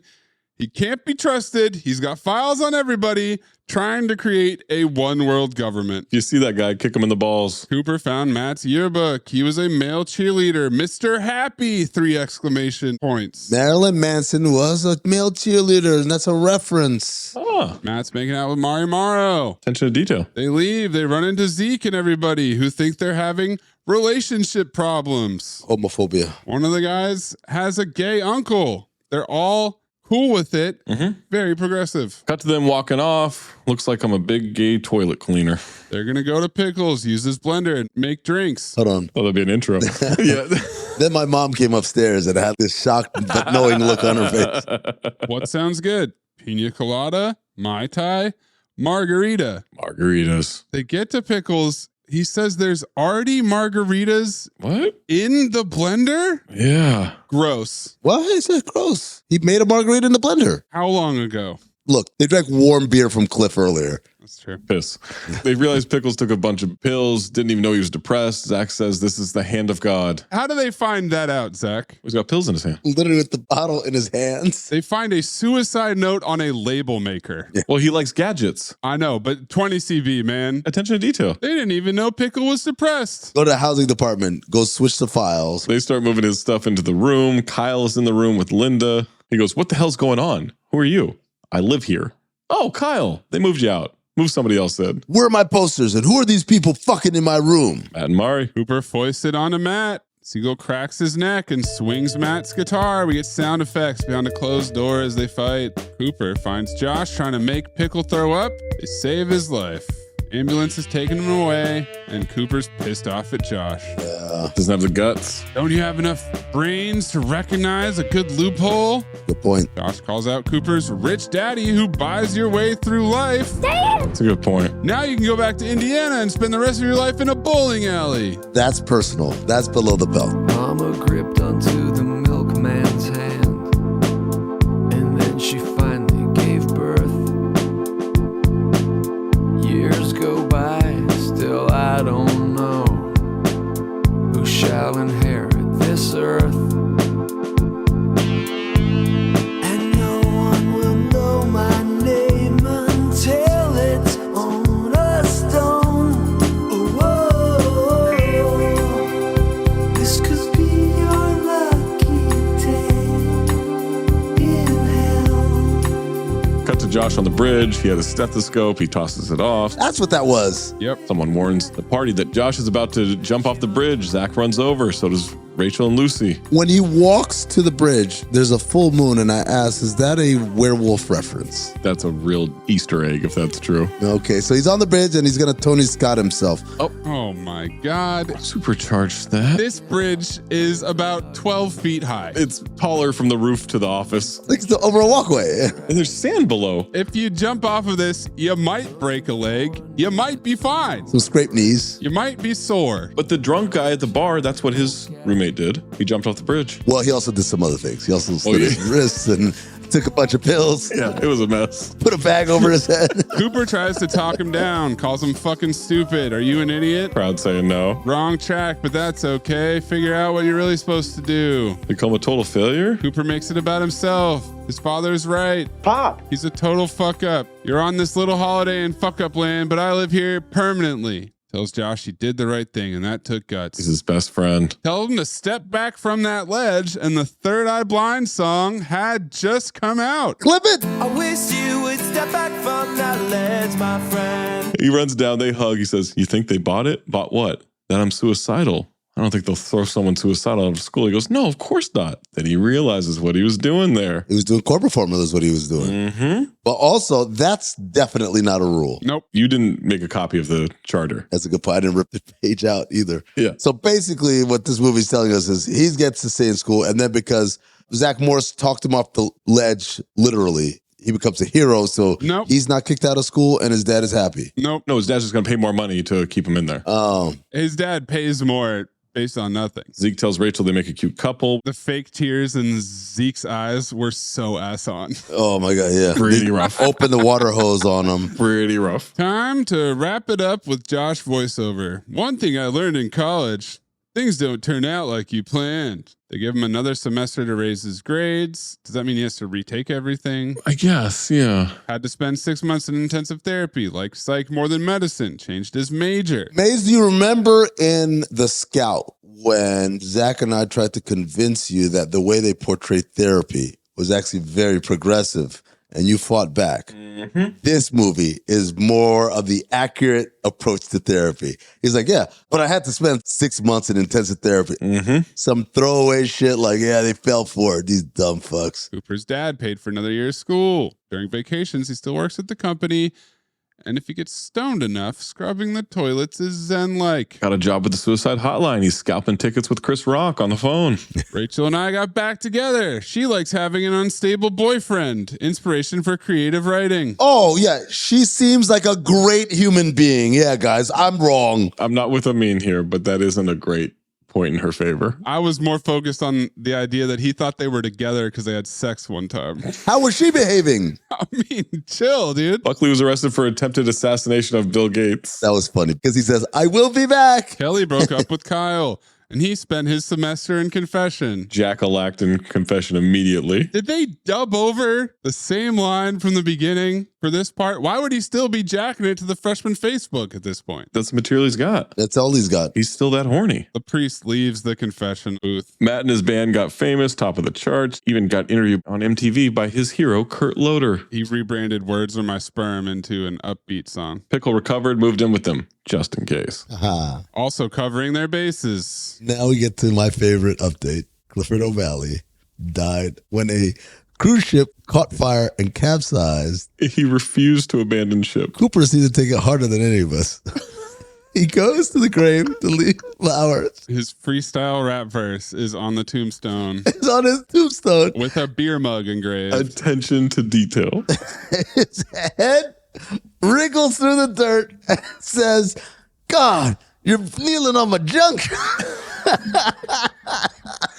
He wakes up from a nightmare. Cliff storms in. Fellas, now that's a fucking boat ride. Adventure like that made me freaking horny. We roll credits.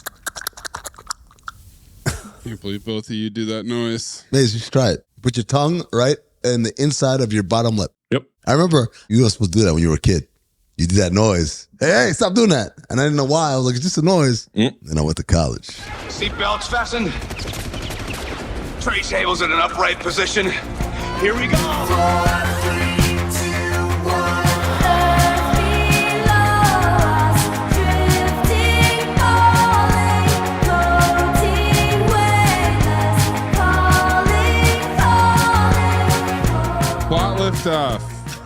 the drunk guy at the bar telling him about his roommate. Yeah. Killing himself. Got to be a universal plot liftoff there. Yeah. That's across the board. Drunk liftoff. San Diego State liftoff. Georgia Tech liftoff. More video games than Georgia Tech liftoff, though. Why don't you try telling us what the fuck happened? Plot summary. 1 minute and 36 seconds on the clock. Zach Harper. 3, 2, 1. Josh is a 6-year program medicine major. He's going to become a doctor. He's got a lot of work to do, and he doesn't have a lot of time to devote to anything other than studying. We've got a bit of an odd couple situation because his roommate, Zach Morris, loves to party with the movers, loves to party with people he just met, and he's bringing people in left and right to party in their dorm when Josh is trying to sleep. They meet girls, they meet their roommate, Kyle, they meet all kinds of opportunities to take away from the attention to studying. Eventually, he decides, you know what? I bet if I schedule all my classes in the morning, then I'll have the rest of the day to do all my stuff in San Diego State. And so that's what he does. And he finds out that that is not a great strategy. Even if he does it every single semester for the 3 semesters that he's there, it never quite actually works. And so they realize he's got a flunk. He's got all these problems with the relationship with Rachel. And they find out from a drunk at a bar that if a roommate commits suicide at Daleman College, then you get straight A's. And so they start looking for roommates to do this. 30. Cliff O'Malley is a super partier and one of the nicest guys you'll ever meet as long as you like to party. Doesn't work out. He tries to shoot at some cops. They dive out of the way. Then Buckley, worried about Bill Gates ruling the world. He doesn't work out. Then Matt, he's a suicidal rock star, except he's actually a fake British show tune person. 10. Josh decides, well, what if I fake my own suicide attempt? It works, and Flushels can flush off. Then eventually you work your dream job. What I'm saying is college is not that important. Oh, 3, baby. 1, 2. Look, do me a favor. I don't want to do a countdown before I do the scene. No countdown. Can we just do it off of action? Just in your own time. Good. So I'm not a rocket ship, okay? Okay. All right. An American Werewolf in Paris is an American freshman in college, and he's a fucking nerd. His roommate is a roided out Jason Segel and fast-talking Zach Morris, who likes to party hard in the dorms by doing bong rips and getting drunk on martinis. Anyways, he begins to seduce his roommate into living a life of going out there, getting drunk, partying, getting high, and fucking bitches. Because you know what?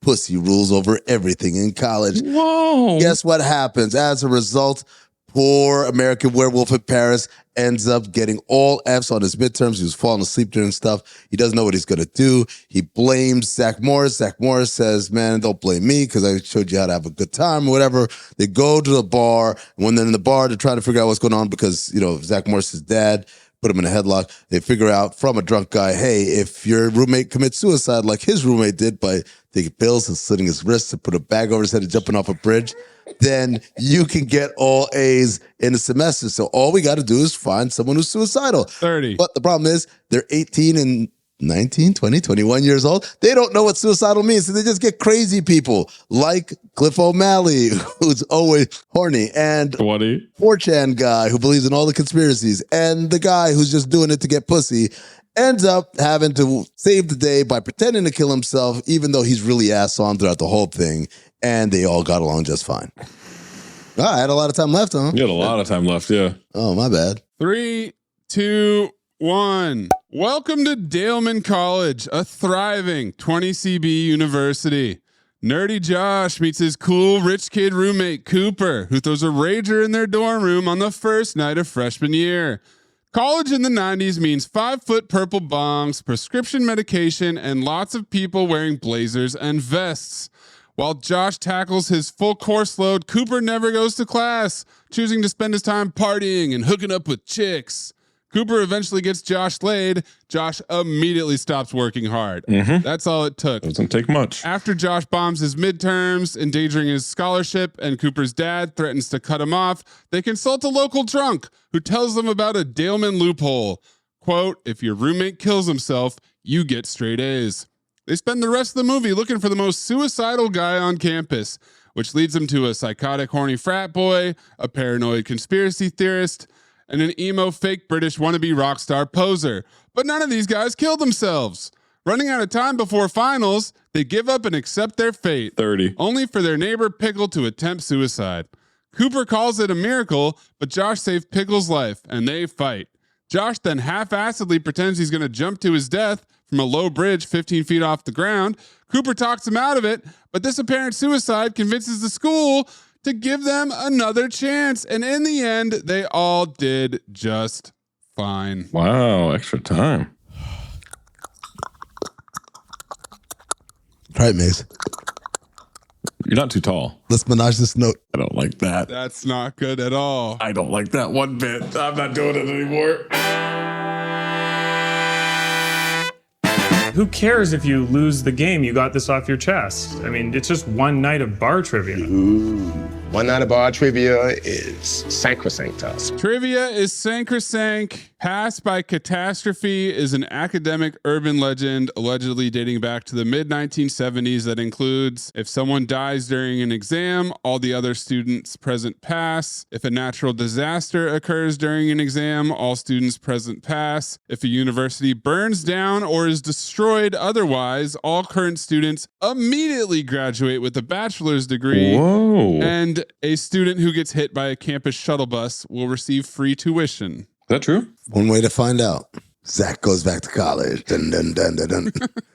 So all the kids that were in school at like Tulane and shit during Hurricane Katrina. It's an urban legend. Snopes proved it false. If it's false, that means all those kids that went to Tulane during Hurricane Katrina were basically fucked on those grades. I would assume that you actually get an incomplete and you deal with it later. The idea that Hurricane Katrina hits, everybody passes their classes and or maybe gets a degree. I think so. You should get a degree. You should absolutely get it. Hurricane Katrina happens. Right. Professor Durkheim is presumably named after the French sociologist Émile Durkheim, the first academic to study suicide extensively. Oh, attention to detail. Okay. To boost ticket sales for this film in the theater, its U.S. release was timed with the start of the new college school year in late August 1998. Makes sense. Attention to detail. The priest at the end of the movie is played by Patrick Thomas O'Brien, who had previously played Mr. Dewey, a math teacher at Bayside High on Saved by the Bell. Zach, did you recognize him? I didn't even look at the priest. Priest walking out of the confession booth. Shout out to 3 names and shout out to Dewey.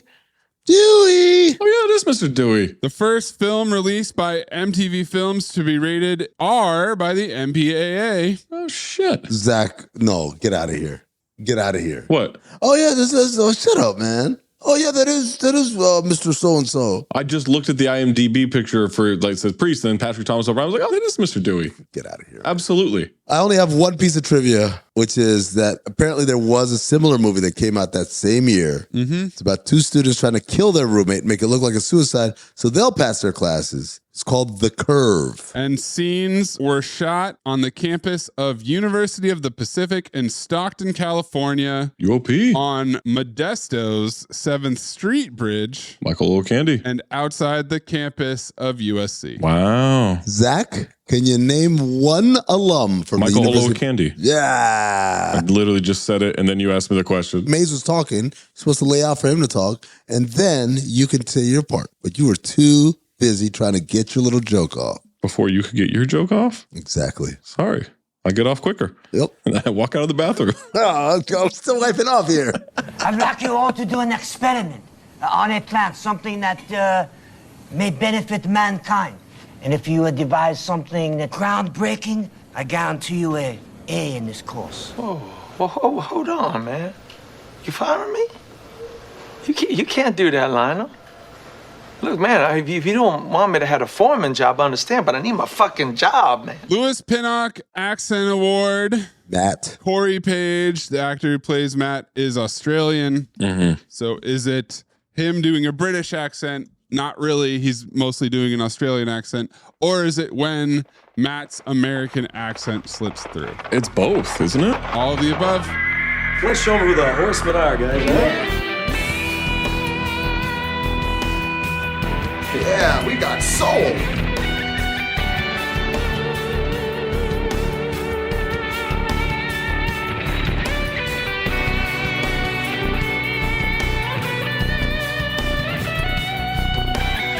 Five Horsemen. 20 CB. Yes. Montage. Yes. Old cliches. Yes. Layered up. Yes. No, wait, that's Zach Harper. It's tough for me. Also, I love college. And my submission, Tony Scott. Jesus. There's one more you forgot. I feel like I'm going to get buried here. It doesn't matter what I say it is. You guys are going with, no, wait, that's Zach Harper. What do you think, Maze? Because I really like Tony Scott. Absolutely not. You know what? I'm going with, wait, that's Zach Harper, if that's the discussion. It's 20 CV or no, wait, that's Zach Harper. That's Zach Harper. Yeah. No to Tony Scott, huh? Jesus. Kind of like a Tony Scott movie if you really think about it. Okay, stop saying Tony Scott. It's all right. He's dead. We can make fun of him. Breathe in through nose, out the mouth. Ass on, ass off. Teddy Rex, Moosey Teddy Rex. Teddy Rex, Moosey Teddy Rex. Ass on, fuck it, ass off. Ass on, fuck it, ass off. Michael Bean Memorial Ass On Award. I asked you guys at the beginning, Jason Segel, or is it simply because of current context? I don't think he's that bad. Even with the current context, I don't think he's ass on. I think Tom Everett Scott is ass on like a motherfucker through most of this movie.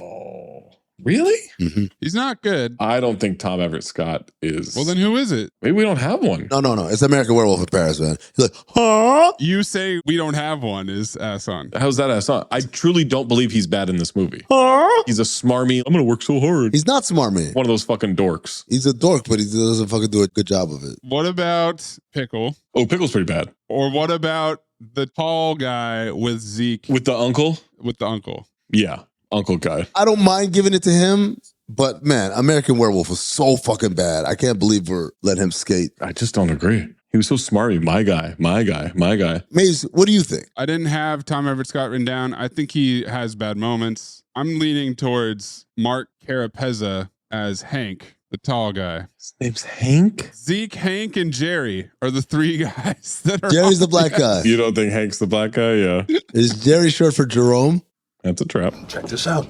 $1,100 is exactly what I charge for acting classes. No, it isn't. Yeah. Well, what are the chits? Universe? You've done it again. Carl Weathers Memorial Ass Off Award. The Drunks at the bar. Drunks were ass off, yes. Mark Paul Gosselaar as Cooper Fredrickson. He was great. And Lachlan Monroe as Cliff O'Malley. Lock it in. That's how I've seen him my entire life. Lachlan in. That role. Really? I think of him as Cliff O'Malley. I don't think of him as anything else. I always think of him in White Chicks first. Then Scary Movie. Nah, you'll think of him as Cliff O'Malley now. Yeah, I think I will. Yeah, I mean, took a picture of his ass, so. You're kneeling on my junk. The way he wriggles his head through the dirt. I want to find Carl. Are you good at keeping secrets? Absolutely. Because I've got a present for you. Secret present outside by the dumpster. Is it a baseball mitt? It fits you like a baseball mitt, like a glove. I hope. Golden Dumpster nominees. Lucy asking Kristen if homegirls is what they say in the hood. Uh-oh. The drunk guy interrupting the other drunk guy's exposition. Cliff asking if they get horny. And Cooper saying, depends on where you're going with this. Then when Cliff burns the girl's hair off and says, I guess a blowjob's out of the question. Zach's favorite line. I think that's such a funny line. I have loved that one forever. What was the line again? He goes, I put a gun in my mouth and went bam, bam. It was so really real. And he goes, so really real. I don't think you get that second shot off. That's so funny. Yeah, it is funny. That's mine. Lock that in. I've got the opening credits. What's your story about? It's about a girl. She's from New York. Has a crush on a guy. Yada, yada, yada. He's like, I'm from Indiana. American Werewolf getting pussy for the first time. When it says, it was so easy, Cooper. I didn't have to do anything. Zach Morris reading the relevant section from the charter and saying, is this it? The guy standing outside the door, eavesdropping and being ass off, listening to it.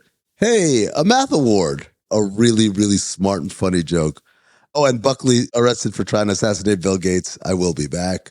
The second drunk saying his intestines over 2 miles long.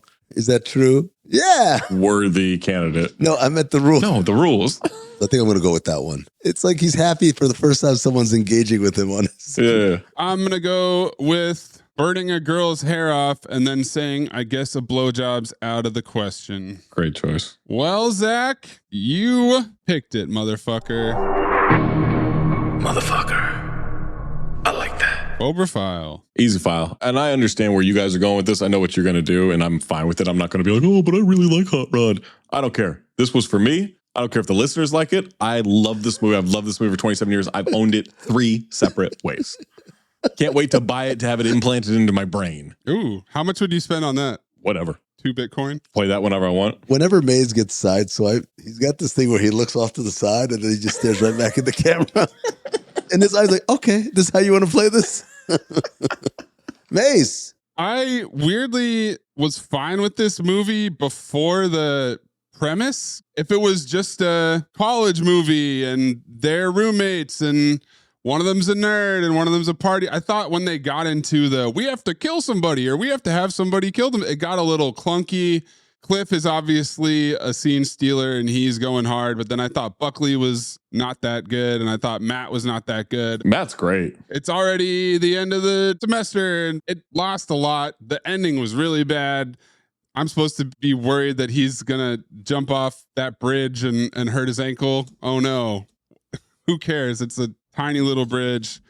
Zach unnecessarily tried to attack me, and he's the one who always complains about other people's attitudes. And I just know where this is going. I saw your energy. I saw your face. I know what you're doing. Go ahead. Phobe it. I hope you phobe it. Giving him a green light to pick a Paul Blart, Kevin James movie. I'm picking that regardless. Then stop blaming me for it, because it's clearly your choice. This time it wasn't your fault. The suicide stuff did not work, but I'll file it. Whoa. It's the 21st century, ma'am. What about the 21st century, ma'am? Because of suicide? Yeah, being anti-suicide jokes. If it was funny, it doesn't matter what century it's in. I mean? Maze, I'm kind of the opposite of you. When they were just doing the college stuff, I said, what the fuck is the point of this movie? Especially considering what the opening scene was. And especially because it was listed as a dark comedy. Not a dark comedy. Black comedy. Hey, man, why don't you kill yourself? Jesus. Intro. Not intro. Intro. Not intro. No. I really thought they were going to try and goad these guys into killing themselves. They did it a little bit with Buckley by just sprinkling the shit around. The whole, this is Bill Gates. These are idiots. For the purpose of the movie, I'm saying. Not what these idiots would actually do in this situation. For the purpose of the movie, hit the little bit of darkness while you're trying to be funny. You make the motherfucker kill himself. Whoa. So I was glad for most of it. It does have funny parts. My man Cliff, his name has changed forever, but a lot of other shit, man, wasn't funny. It's a phobe for me, man. Such an easy green sweep. Yeah. Now the Paul Blart's going to be for, Oh, Mace, you're off the hook. Is there another Paul Blart movie to pick? Oh, yeah. Remember, they tried pitching 3. We talked about that in the trivia the other day. We've come up with it. Send us your Phobe file, your golden dumpster, ass on, ass off, loose pinnock, 5 horsemen, plot liftoff, at Talk Hoops, at Darth Amin, at Corn Puzzle, at Cinephobe Pod, at Count the Dings, or drop in the Discord by being a Patreon member, patreon.com/countthedings. Next time we make love, you introduce me to Jade.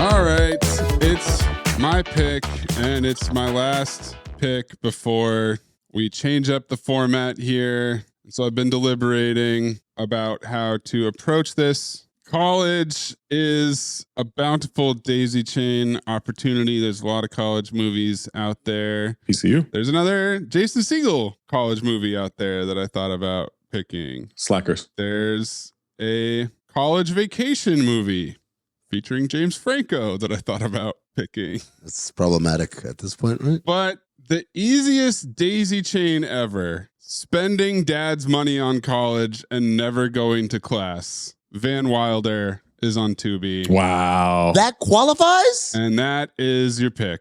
Ryan Reynolds, you're back to Teddy Rex, your face off.